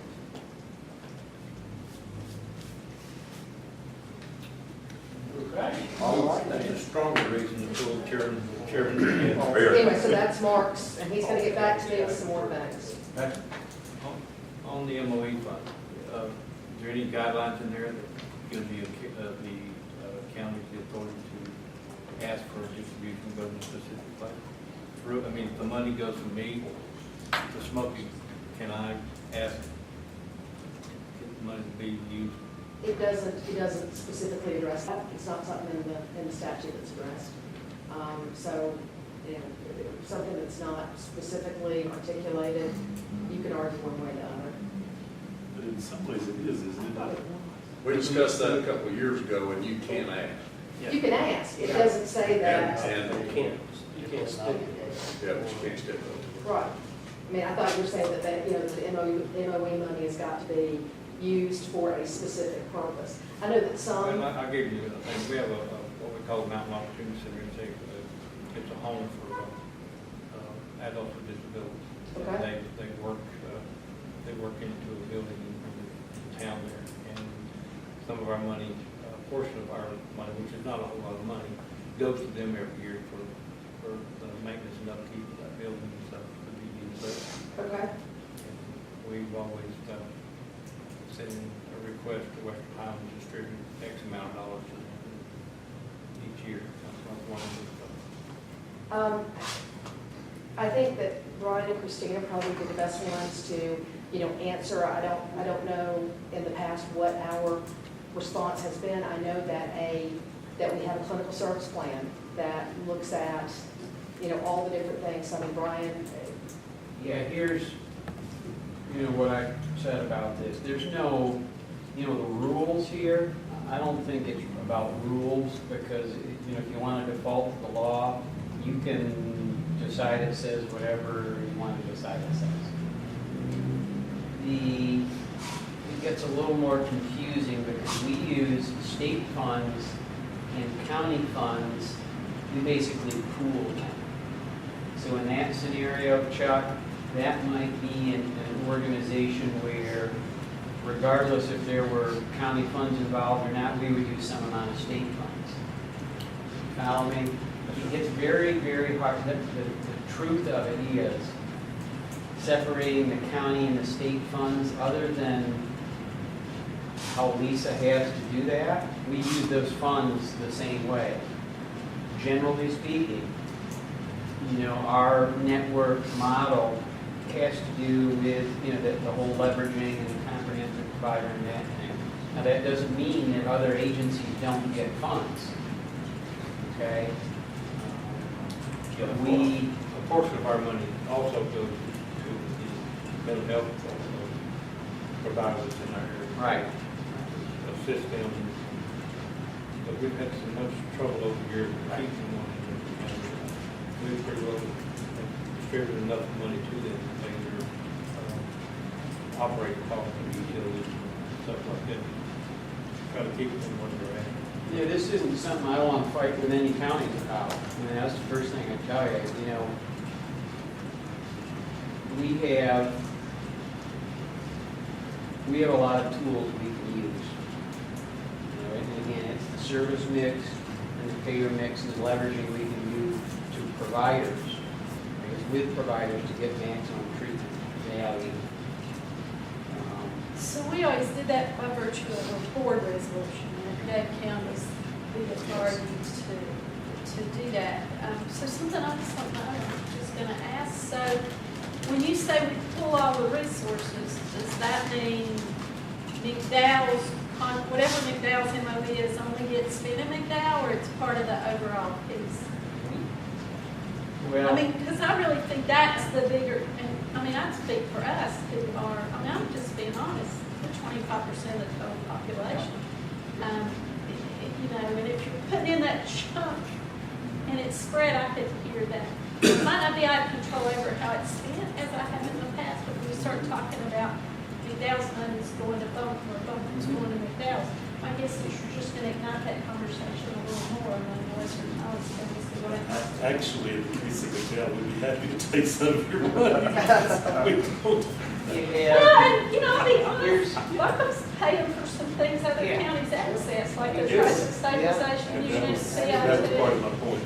Yeah, I agree with that. more And I don't mean words. that in a size issue, No, I don't take it that way, I'm just meaning in a what I'm going to give the schools on. There is I just don't know not, how to talk through it. and I can tell you, the deeper you go into this conversation, the less satisfying it becomes. I know, I Because agree. the more what it comes down to, you take Haywood County, that ends up having a bunch of expensive services in it. Well, does Haywood County get more benefit from that than other counties? Yeah. Well, those services just happen to be there. So are they bigger winners relative to how much money they put in? Oh, there's no winning in this, and I agree. I do. Yeah, I know Yancey County, what they did probably 8 years ago was, because they were so pleased with the services they were getting, they added an additional 10,000 of their MOE requirement with the understanding that the mental health provider would respond to the jail, would provide a physician or nurse practitioner examinations to the jail. And so they would probably want to make sure at least that extra 10,000 went there. But as far as the 24 that they give, I think they may say, well, we understand it's cool, but this, we don't have to do this. Oh, yeah, I hear you. And they've done it, they stepped up kind of above the line. So, yeah, I think it's a touchy subject, but my understanding when you first presented to us was, we don't do it the way y'all want to do it, so I have Yeah. respect for it. I do think the conversation, once you look at needs in each individual county, and you do hear proposals. I mean, I do hear that, but I do wonder about the strategy of telling them at the same time. Not everybody's getting a seat in it. You're gonna go from having control, I And that's agree the with you, next- it's not worth the battle. And that's the next conversation. That's why you've now got a county that says, well, we're just gonna appropriate our money ourselves. Really? Yeah. So you see, it just, and it's all about that governance, and it's all about, come on, let's get in a fist fight now. I'd agree with you. Yeah. Sorry. And again, in Yancey County, money that, I mean, you're already moving in the direction of strengthening the Right. primary provider, and that's who has received the benefit of the extra That's a good funds. point. So that's great. I mean, historically, we Makes haven't it better. cut services in the area. We've been fortunate to have enough fund balance that we just dealt with it. I remember Well, yeah, correctly. whenever we've had big reductions from the state, except for one time, when we just ran out of money. I mean, we buffeted all the big state funding cuts to just keep everything the same, except for the last time. All right, we better get. We're just gonna make each other mad. It's honest to God, and that's, it just gets worse from here on in with the conversation. There's no winners on this. Nope. No winners. Do I have a motion to go with closed session? So move. Second. All in favor, say aye. Aye. My question is, are we in closed session? Sent to you in your packet. Anybody have anything they want to add to this agenda or delete from the agenda? If not, do I hear a motion that we approve? Motion to approve. Second. Here, second. All in favor, say aye. Aye. Very good. Also included in your packet was a copy of the minutes from Thursday, August 29th, our last meeting of the Finance Committee. Have you had a chance to look it over? Do you have any changes or additions, deletions for the minutes? Motion to approve as presented. Got a motion, do I hear a second? Any other discussion? Not all in favor, say aye. Aye. Aye. We'll be through here in a minute. I have a long report today. No, I'm just kidding. You're gonna really break our heart. Item number 4 on the agenda, the August 2013 financial reports. And I give that to you there, Ms. Lisa. All right, thank you. We'll talk about the balance sheet at August 31st.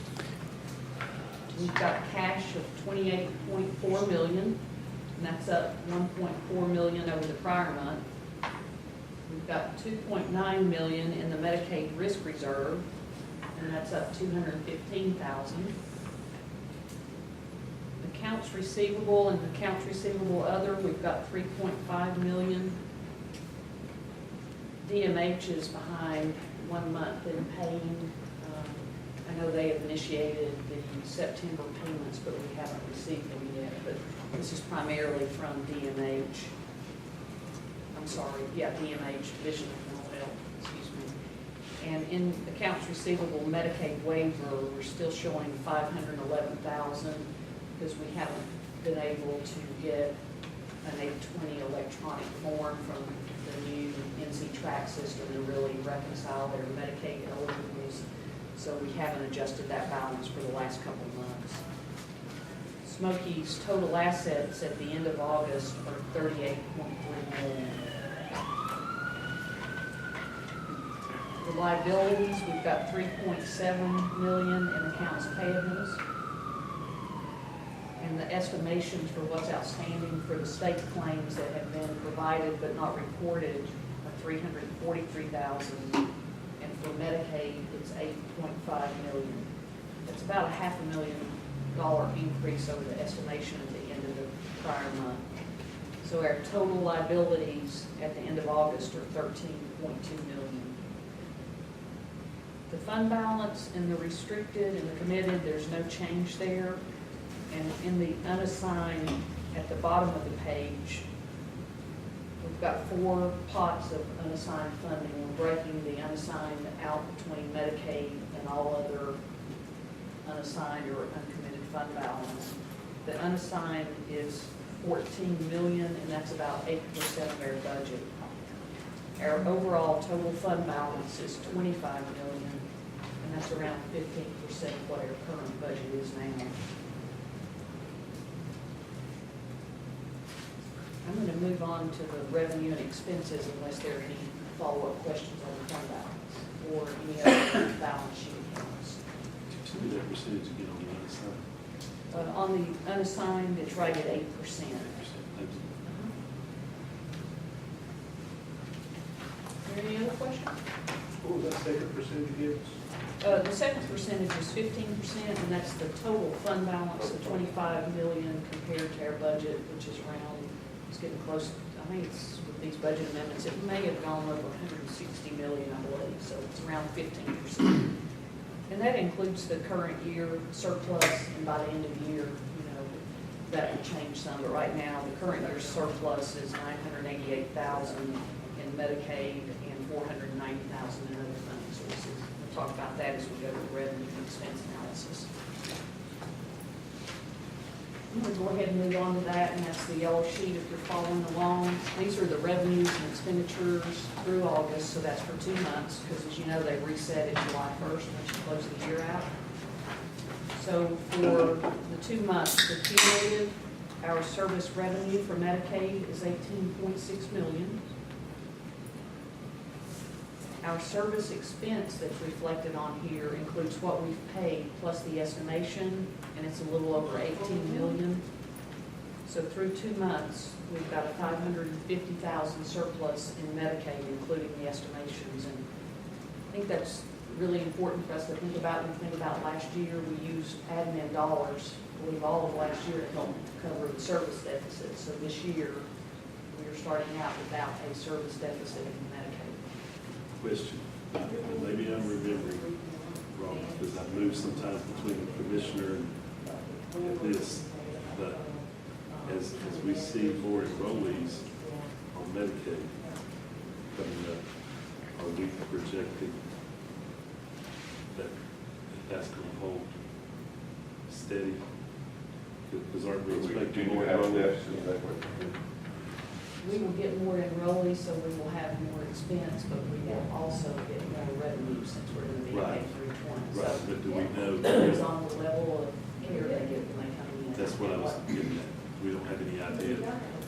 Let me tell you something about that, because when we talked about the Western Highlands, that interim rate work we're doing, Mercer has to anticipate they call it, the woodwork effect from the Accountable Care Act, because there will be more, I guess, opportunities or greater ease for people to enroll in Medicaid. So for whatever reasons, there's a widely held assumption that there will be more people on Medicaid. Now, this is despite the fact that North Carolina is not going with the expanded Medicaid program, enhanced to the membership. This is going to happen just on its own. And there's a projection of how many, I don't know, Lisa, if you remember off the top of your head or in the rate book, there's a calculation for how many more people would be in our per member per month associated with the woodwork effect. I actually don't remember a number being in ours, but it probably was. I thought statewide it was only like 160,000, and I don't have that wrong. Well, the number, I heard different, I heard estimates as high as maybe 150,000. The number that Mercer's using is more like 100,000.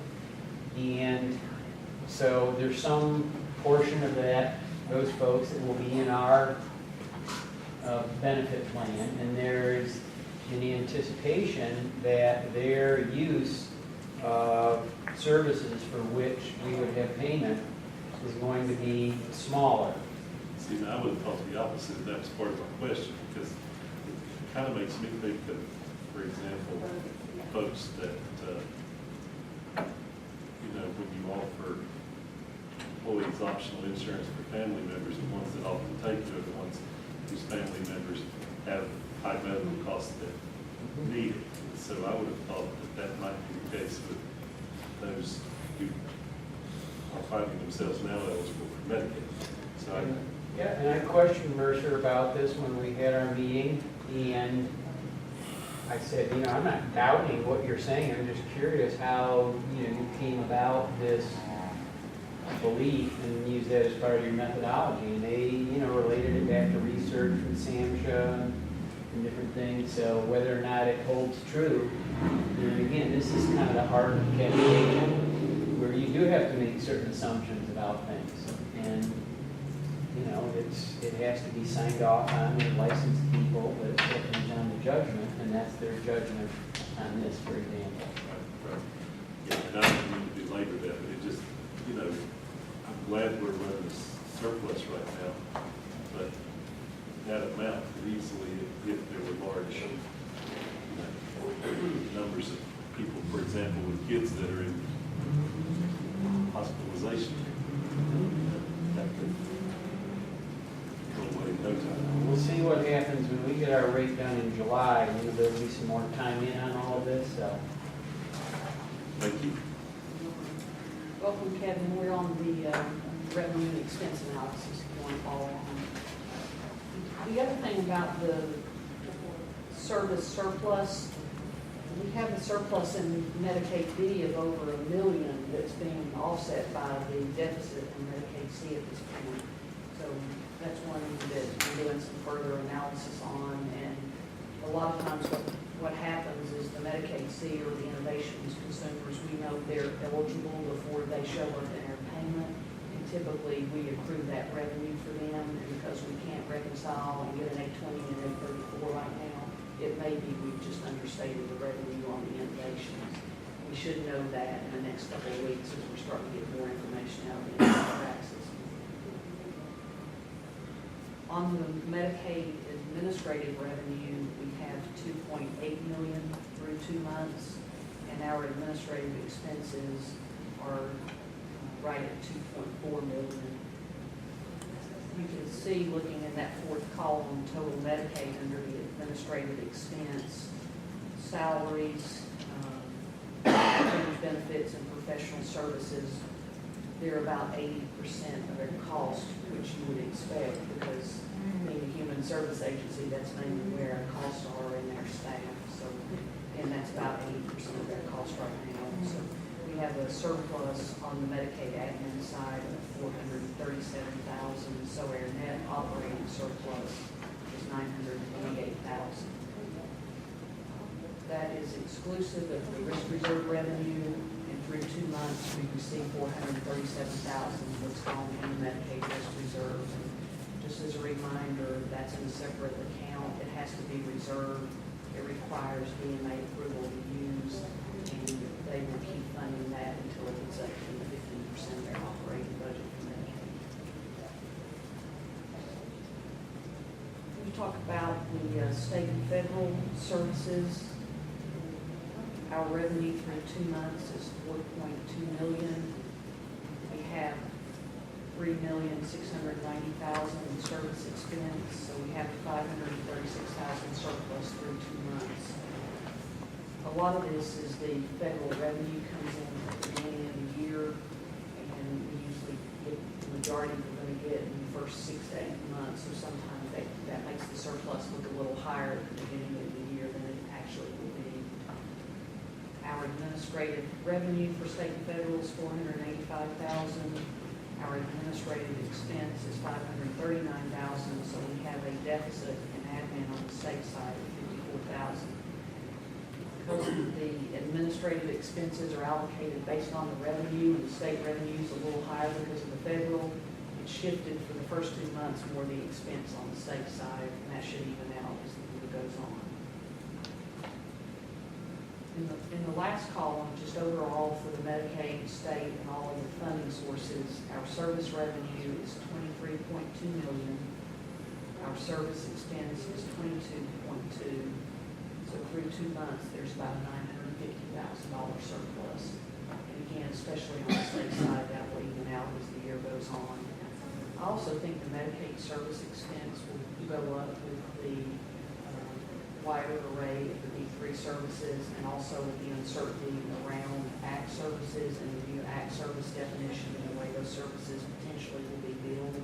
Right now, they're billed on a monthly rate, and they're going to a 15-minute unit. So the revenue for that is factored in, but not yet really the projected expense, because those have not ramped up to it. Our overall net operating surplus through 2 months, including the admin and services, is $1,478,000.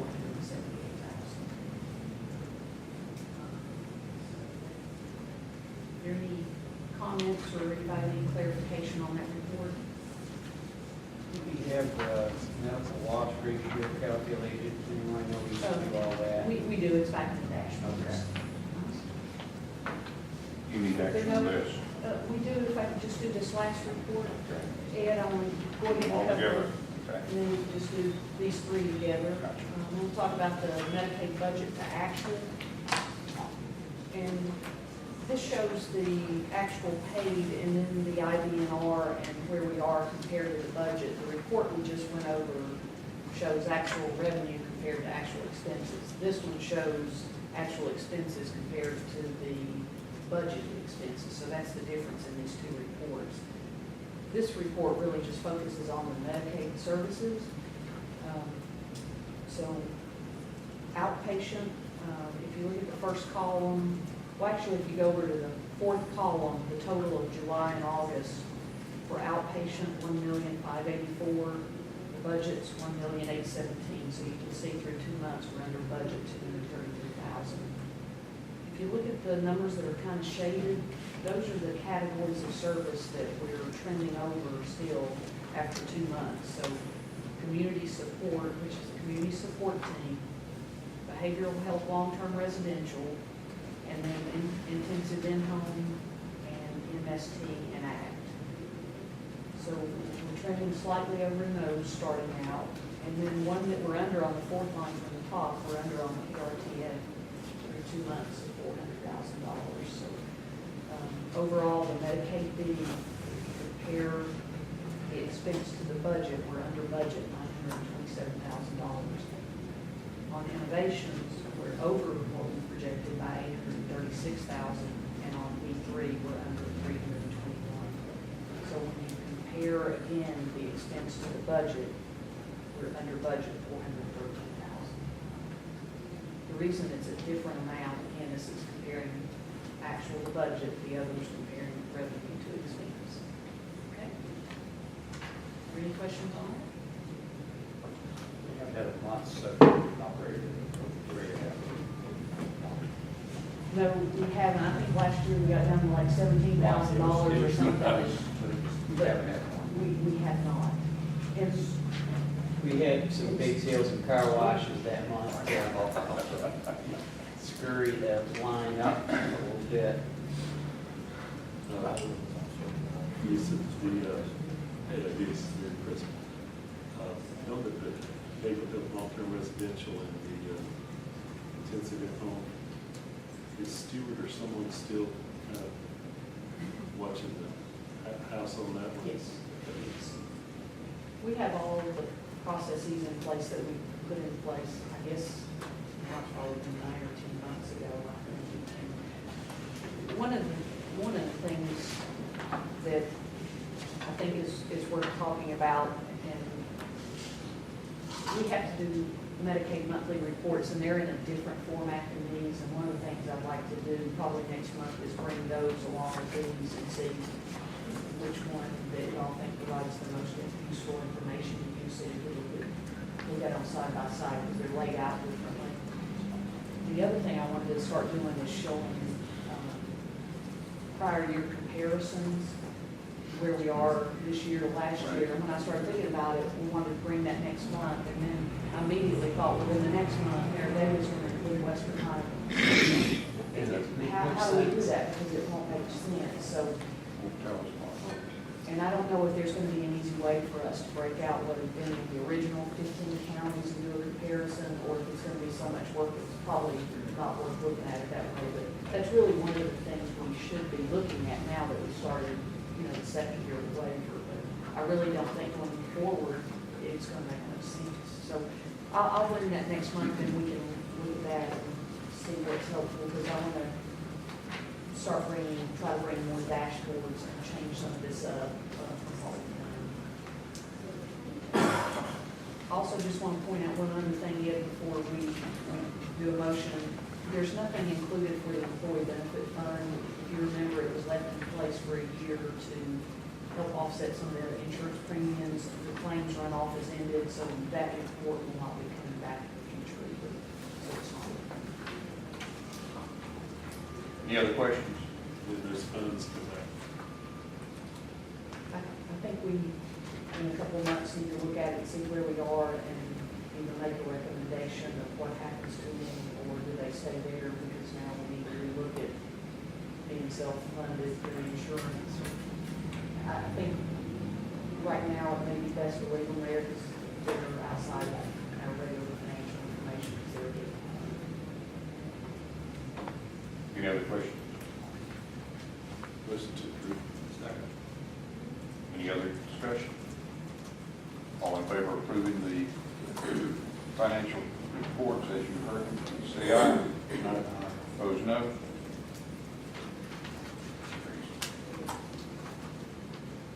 Item number 5, the financial dashboards. I'm going to go over the dashboards. I know y'all realize Jason's not going to talk about it a little earlier, but Jason has taken another job with Barium Springs, and he gave probably a He must have announced it right after the last board meeting, or right before, so his last day was one day last week, so we're actively recruiting, in case somebody knows something else, to send their resume our way. I'm going to go over the medical expense ratio, and the first one is for the Medicaid funded services, and this is where we really aim to have our services be between 90 and 100% of our available funding. And right now, this is cumulative year to date. You can see we were around 93% at the end of July, and at the end of August, we're around 96 or 97%. When Mercer did our annual review a couple of months ago, and they looked at some of this information, they said, well, where did you come up with 90%? I can't remember, Brian, if you were in the room, because they thought 80% was acceptable, which we didn't think was at all acceptable. They said, oh, well, they only use 80%. It was either Mercer or DMA, and I just found that odd, because we're really striving to hit not over 100%, but as close to it as we can. So, anyway, you can see where we are on the Medicaid. On the state and federal, we are at 88%. Again, I think it's because we've gotten a lot of the federal revenue in earlier. On the back page, on the local, we're at 140%, and that expense, and this is not just services, that expense also includes, I believe, the expense for, no, I think say that.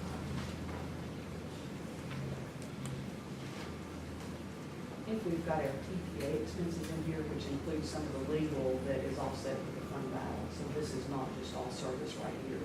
This is just other, even though it says service, I need to follow up on that before I say something incorrectly on why this one's at 120%. So I need to look at that, and I'll explain that one next month, because I have to question myself now that I look at it. Our administrative expense ratio is right at 85%. And again,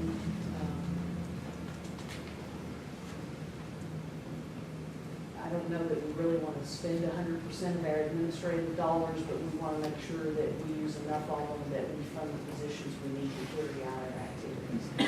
I do know on the state side, if we don't use it, it goes back. So it's one of those you have to manage carefully to make sure you can carry out the responsibilities and use the funding that you're doing to do that.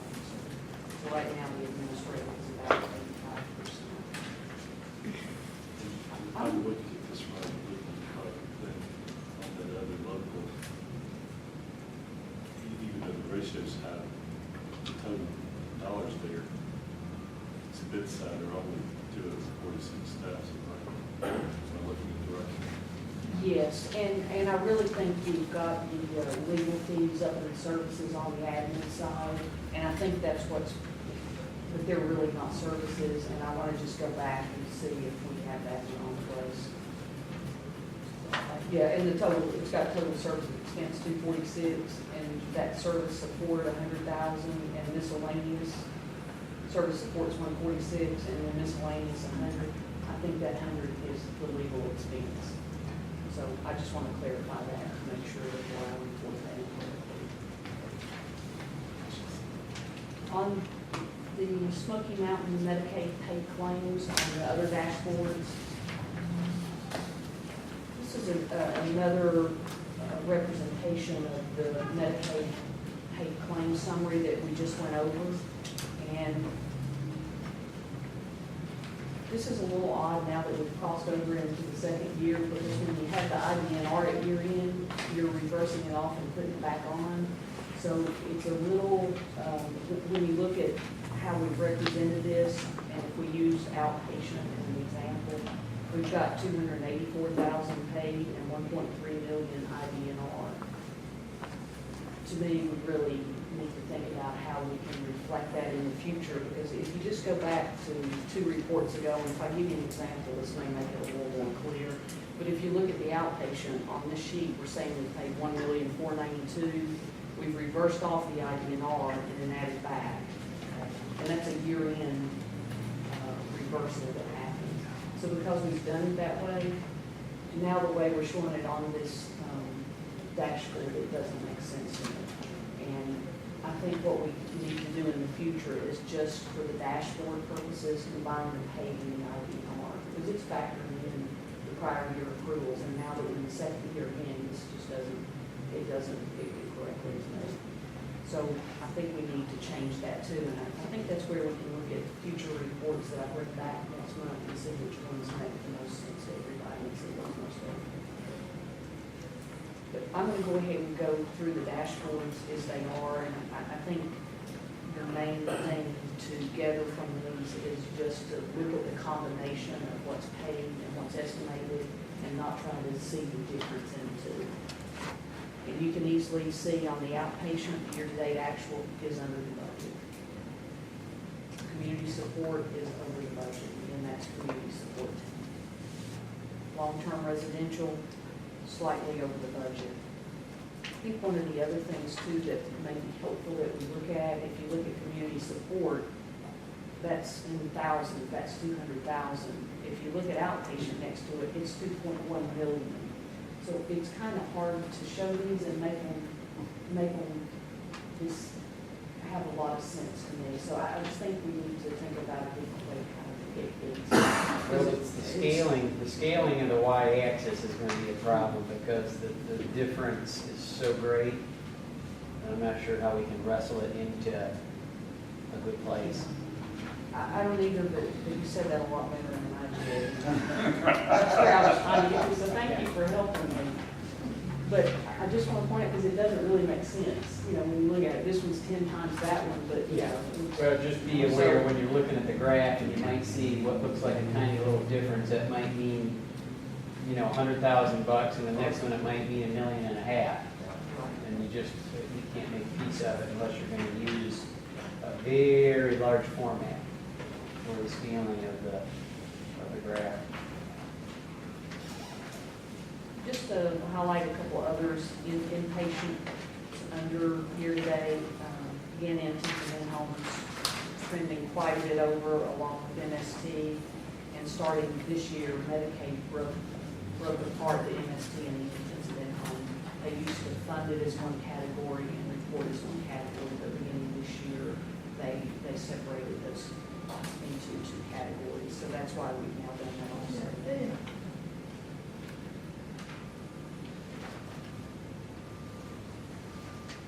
And also, I just really want to highlight again, I think ICF&R is trending under and innovations over, but those two really are a substantial part of what we're managing and paying for. Just those two costs are typically not more than 50%.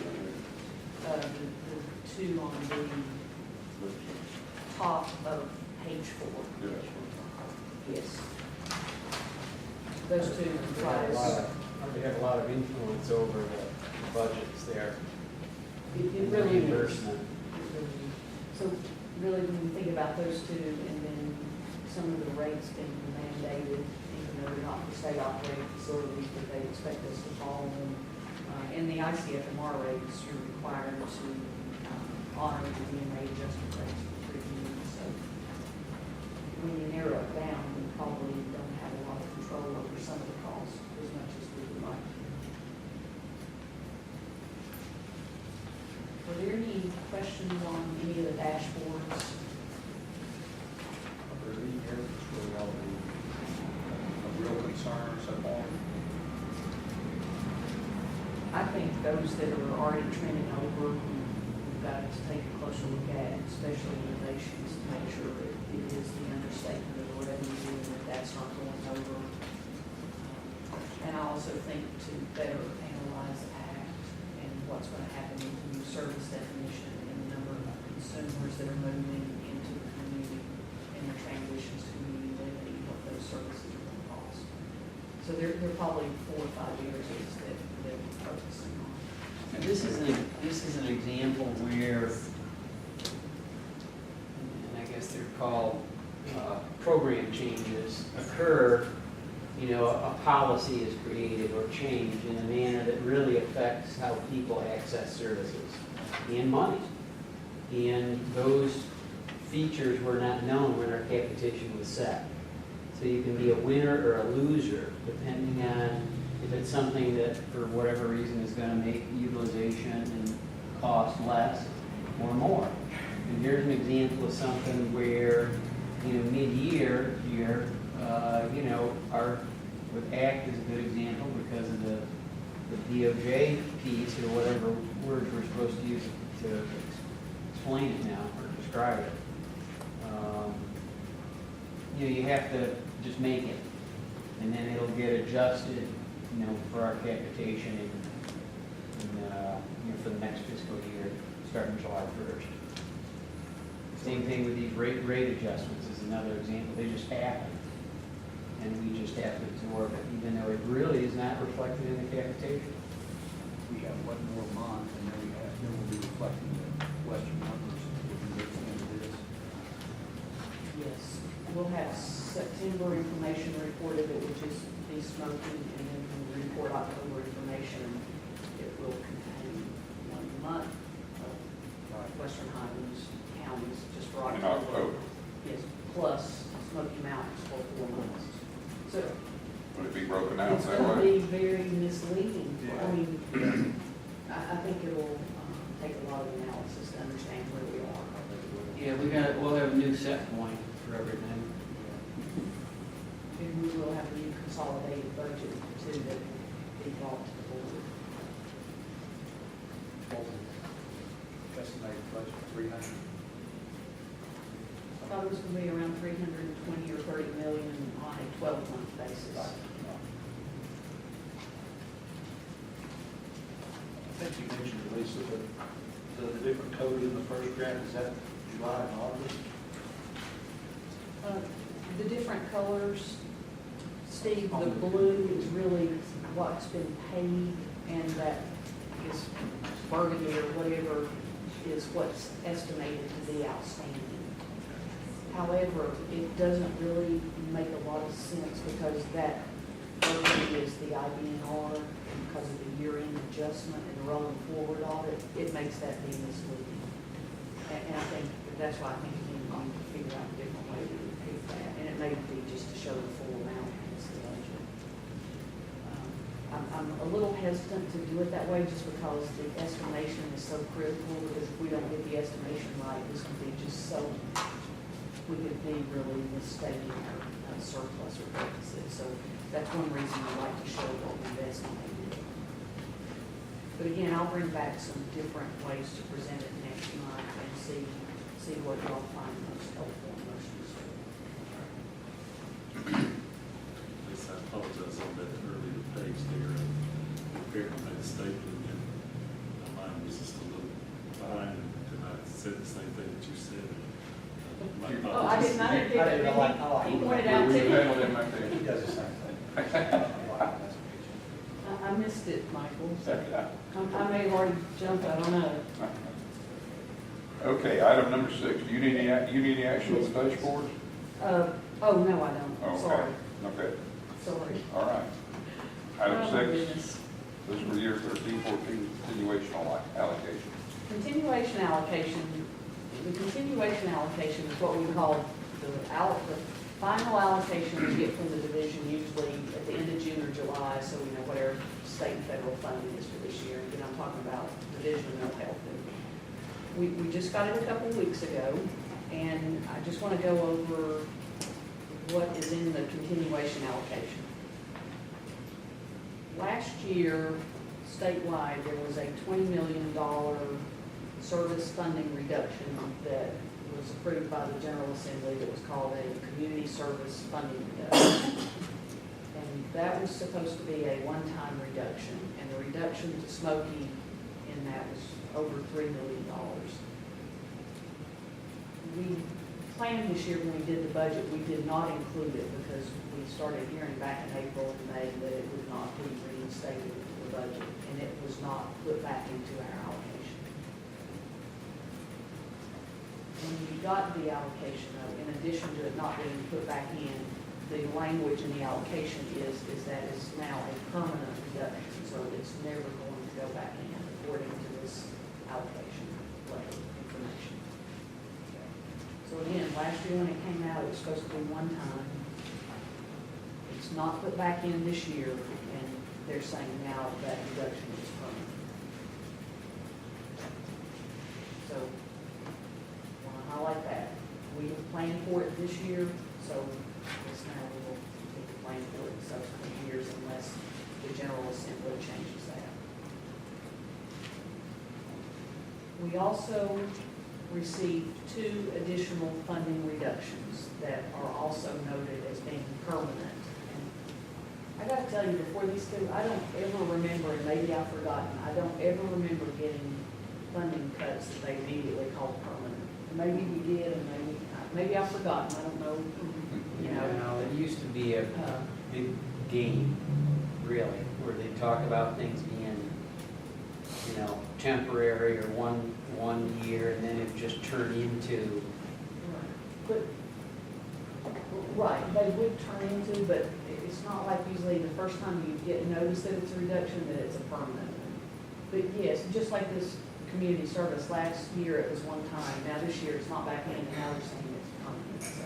It was one Maybe time it's for just the last year word. and then another time again forever. Maybe it's the word. So you've had 2. Permanent that's got me this time, but anyway, we got, Maybe it's just more honest. well, which I'd prefer so we can plan accordingly, but we've got 2 more permanent funding reductions that are taking place this year, and thankfully they're a lot smaller than previous. One is Alexander County Juvenile Justice Funding. The Alexander Detention Center, I don't know, but we used to get $40,000 a year for services that were carried out at the Alexander County Detention Center. Sorry. That's been reduced by $21,280, and the allocation was only $40,000 to start with, but it's permanently reduced now by $21,280, down to $18,720. The other one is Work First. We originally, for the 15 counties, had $225,700. Last year, it got reduced down to $120,000. And now this year, it's reduced further down to $58,080. So that reduction is $61,920 Work First. So we've got $58,000 to do Work First in 15 counties, so. I'll go figure, I don't know. So it's 4,000 a county. That's right. And to what's so carry bad that about out. this is there's just a lot of band-aids around this. I mean, we saw our comprehensive providers eat a lot of dollars last year. I mean, yeah, they were doing like 300, 400, 500 assessments in a year's period of time for $50,000 or $46,000 or whatever it was. It's going to be complicated with the DSSs, probably the next time I meet with those folks and have this conversation and talk to the comprehensives. And it's a catch-22. It's an unfunded mandate if it's anything. You know, and about Alexander Detention, Rick, you know, this has just been a real struggle, and we don't probably get into all the aspects of that. But it's complicated. We got into a complicated situation with them, and they have a lot of needs there, but I'm not sure how much we're going to be able to help them. You know, so we'll pay for a lot of services to get in there. So we have those 2 funding cuts. The other thing about the allocation is they have not yet allocated our administrative dollars. They were allocated this past year for the first year, I believe, in with their single stream, and they identified a percentage, 12% for us to use for admin. They decided to break out the administrative dollars into a separate funding stream. That allocation is forthcoming. Now, they haven't indicated there's an administrative cut, so hopefully there won't be one. That's the best I can say right now. They said today on call it would be forthcoming. They did also clarify today when I raised the question, because we're hearing from a lot of our IDD providers that they were going to reinstate some of the funding cut for IDD, and you know, they did that last year. They did confirm today they are going to reinstate some of the funding. I don't know what amount, but it comes back to Smoky, and when they do that, we will amend the contracts we have for the IDD services to put that funding back in the contract. But we can't do it until we get the allocation and know what the amount is. All right, so time out. Who's got an ad dip in their county? Well, You know, I could probably name them. you know, what's your name, the Al agencies? Alexander and They're supposed to one up north. Yes, one in Jackson County. Yeah, we've got, like, I think we've got about 10 or 12, maybe 15 counties. I'm happy. Do you want me to try them? Or the counties? I just say to you, they always take exception to our process of not putting in their contract the amount of money that they think is going to be allocated. We do it on the basis of what the official notice we get from the state. You know, just like Lisa's saying, you know, she hears on a call that, yeah, there's going to be some money put back. Well, when we get the letter from the state, that's when we know how much money's been put back. They get angry because we don't just up their contracts to what the amount is that they believe is going to be put back. And they get very angry about this. And, you know, call a lot of places and Which are the counties?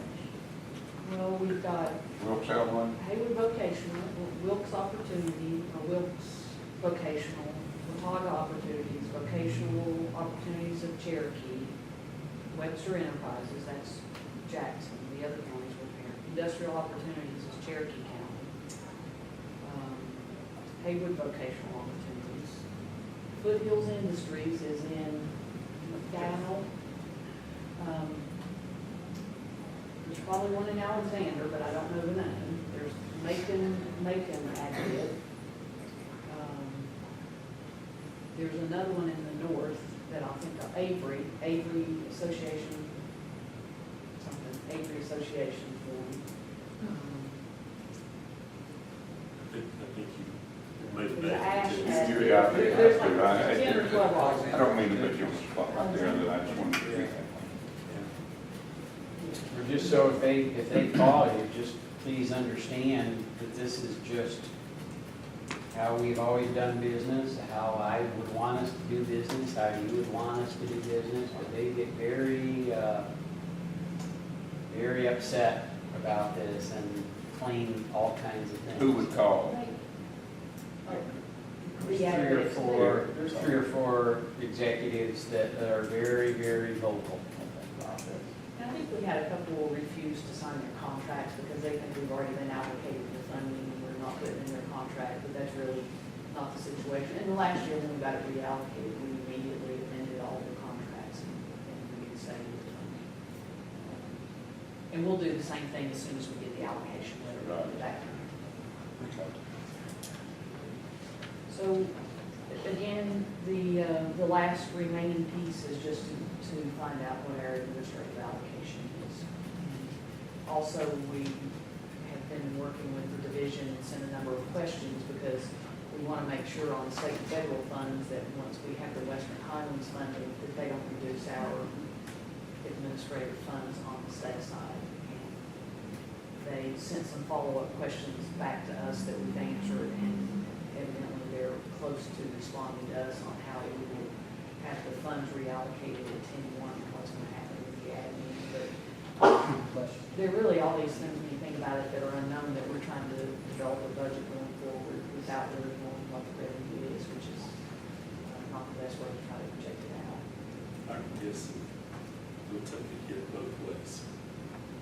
Because for one thing, last year, we shored up all those services to admin. And I think the trend is showing we can do it, and then making others that And that was one of the arguments, not the last time we met with Mercer, but the time before they gave us our PMM for, I guess it was July 1st.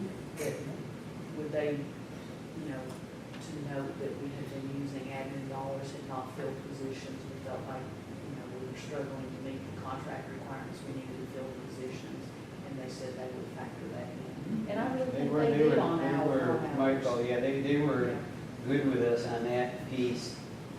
And again, we have to be careful, we're just talking about the waiver of the Medicaid card stuff and how we manage that.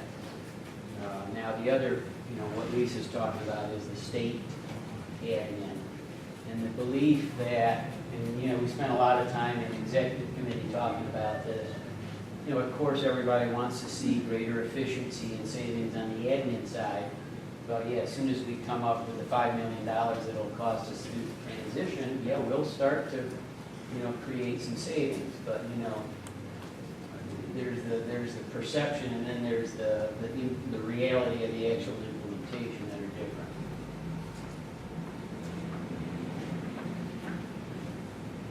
Any questions on the continuation allocation?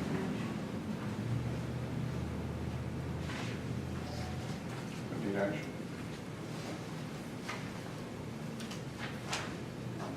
Item 7, fiscal year 13-14 budget amendments.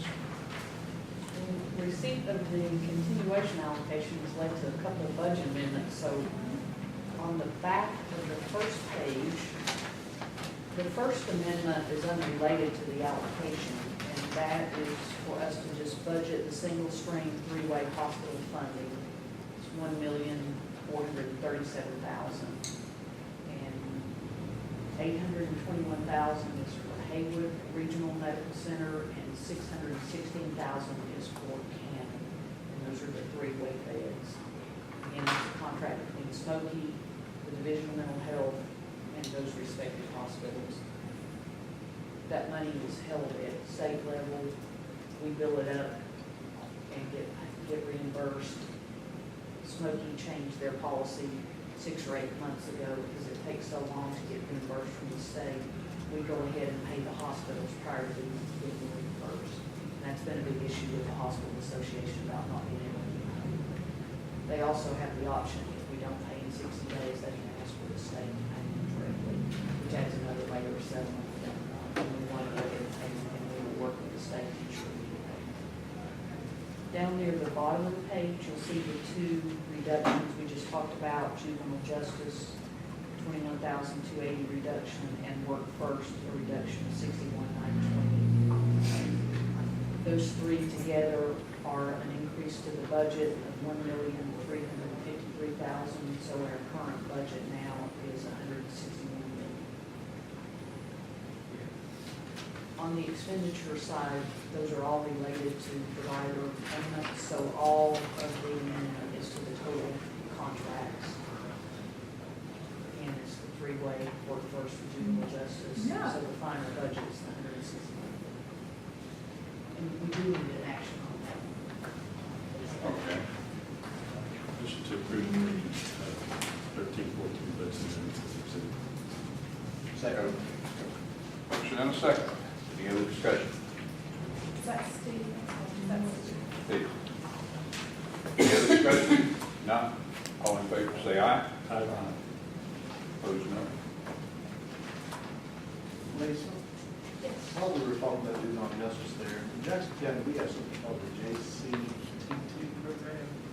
And Tabitha Core is the subject representative for the juvenile detention. And is that, do we receive money from juvenile justice for that? We don't, that fund is just through single stream for the service part of it. This was actually a special allocation through mental health outside of juvenile justice, even though they call it juvenile justice dollars, because it was earmarked in the allocation to be used for services at that facility. That was a special designated, those are special designated funds? Yes, this 40,000 was specially designated funds, and I believe it was what they call CAS, cross area service programs. What it means is that any consumer at that facility or any individual, they don't have to be from their catchment area, they can be from any county and we need to pay for their services here from that allocation. I think I have that. Yeah, that is what they call CAS funding. So if there's an individual in there from whatever county that's not on their 15 main service, that now $18,000 is supposed to pay for it. Okay. Item 8, physical monitoring reports. Have those in your packet. These are the quarterly fiscal monitoring reports that go to DNH to monitor Smoky, and now they have broadened their reporting, and they've got about 8 or 10 reports, similar to what we're having to report to Medicaid. I think this report actually may go away or be rolled into another one, but the first one that at the top right says June 30, 2013, that's just the report for all of last year. There may be some minor changes when we finalize the audit, but just want to point out, I guess, a couple of things. The total county funds, the far right column, about half the way down, we were at 100.80% of the budget. That's because the way the state wants it reported on this report, that includes any ABC funds we've gotten in addition to the county match.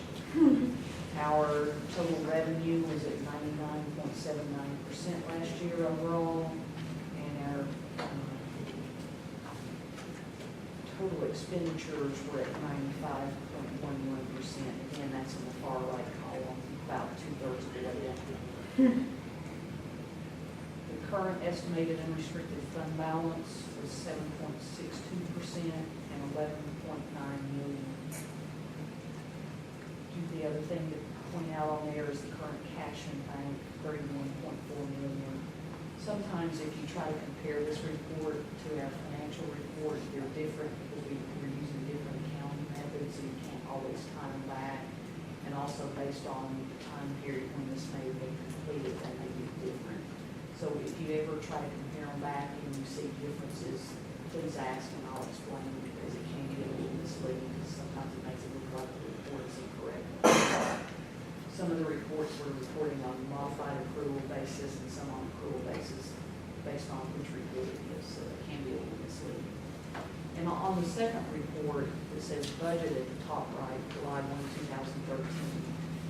We just always have to report what our budget is for the year, because this is really the only way I believe DNH sees what our operating budget is. So in the third column, that would just tie back to our current budget prior to today's budget amendments.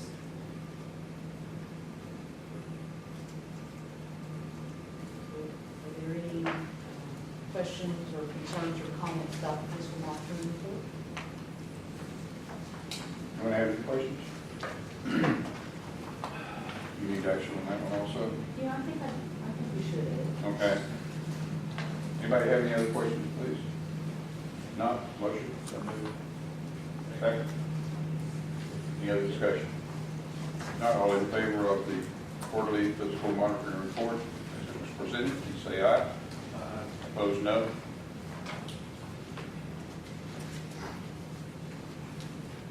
Item 9, the North Carolina tracks. Just to give a quick update on the NC tracks, which is the name of the new billing system that replaced the billing system called IPRS. So this is where we're going to report all the Medicaid encounters and bill all our state and federal funds. We get paid our Medicaid capitation through there, and that's where we get the 820 and 834 electronic transactions to reconcile eligibles.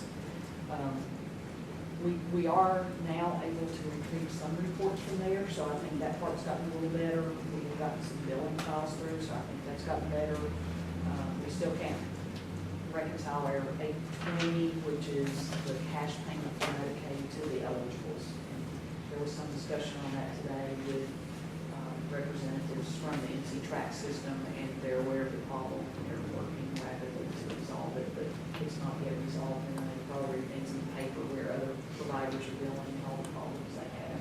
I think for us it's gotten a little better. There's still a lot of issues. I think the most positive thing that we've been told in the last couple of weeks about NC tracks, which is really positive, is because there are issues with it. They have extended the filing deadline for prior year claims through the end of December, and it was October. So we have a couple of months to try to clean up claims that we haven't gotten through and still get them to value those out in the county. What I don't know, and maybe it will work in our favor, is how they will do that and do our settlement that they're wanting to do right now, because we haven't been able to get the claims through. So hopefully we can make that work in our favor. But anyway, maybe in the next few weeks, most of the NC tracks issues will be resolved. Are these issues that county commissioners might be aware of, or maybe call to their attention? I think that may question. Probably not that has to do with behavioral health. They may have gotten calls from others. But I think the providers that build that system directly are, you know, dental offices and doctors and others that are not billing behavioral health services. Yeah, they have a lot of problems which are pretty much highlighted. Pretty much every day reading an article about how angry providers are about that. It's not our providers that they bill us. Gotcha. So these providers are billing Medicaid direct? Not for behavioral health services, but like for dental. For medical. Medical, hospice, it's another big area. An optometrist. So they bill this system directly for their Medicaid payments. So those are usually the articles you read. The behavioral health Medicaid is billed to us. Thankfully, we haven't read any of that. I mean, there aren't any of us, I should say it that way. Thankfully, there aren't any of us. So really what Lisa is describing is we have the same problem that providers do. Because the reimbursement, you know, we pay the provider for Medicaid, we have to get the Medicaid from the state based on how many members we have. And then there's always this process with global eligibility file where we have to reconcile that. That's still all messed up. So we're kind of like the provider, probably not as bad. It seems that it's evened out a little bit more. It has for the Medicaid for us, but we're also billing our state-funded services that we used to say to the IPRS system. They now get billed to that system, and that's still a problem. So instead of our provider running into those problems, we're running into those problems on their behalf. And that's a way of saying it.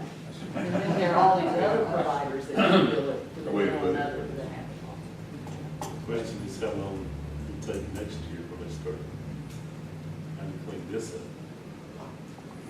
You know, in other words, where they're trying to reconcile right now with the accounts, do we not have an even larger problem next year? Or am I thinking about that? Ask that again. Okay. No, I'm probably off I'm gonna be positive. I don't think we'll have a bigger problem next year. You're going to drink your water. Nothing else on the agenda? Is any other business that has to come before the finance committee? Do I hear a motion to adjourn? So moved. Second. All in favor, say aye.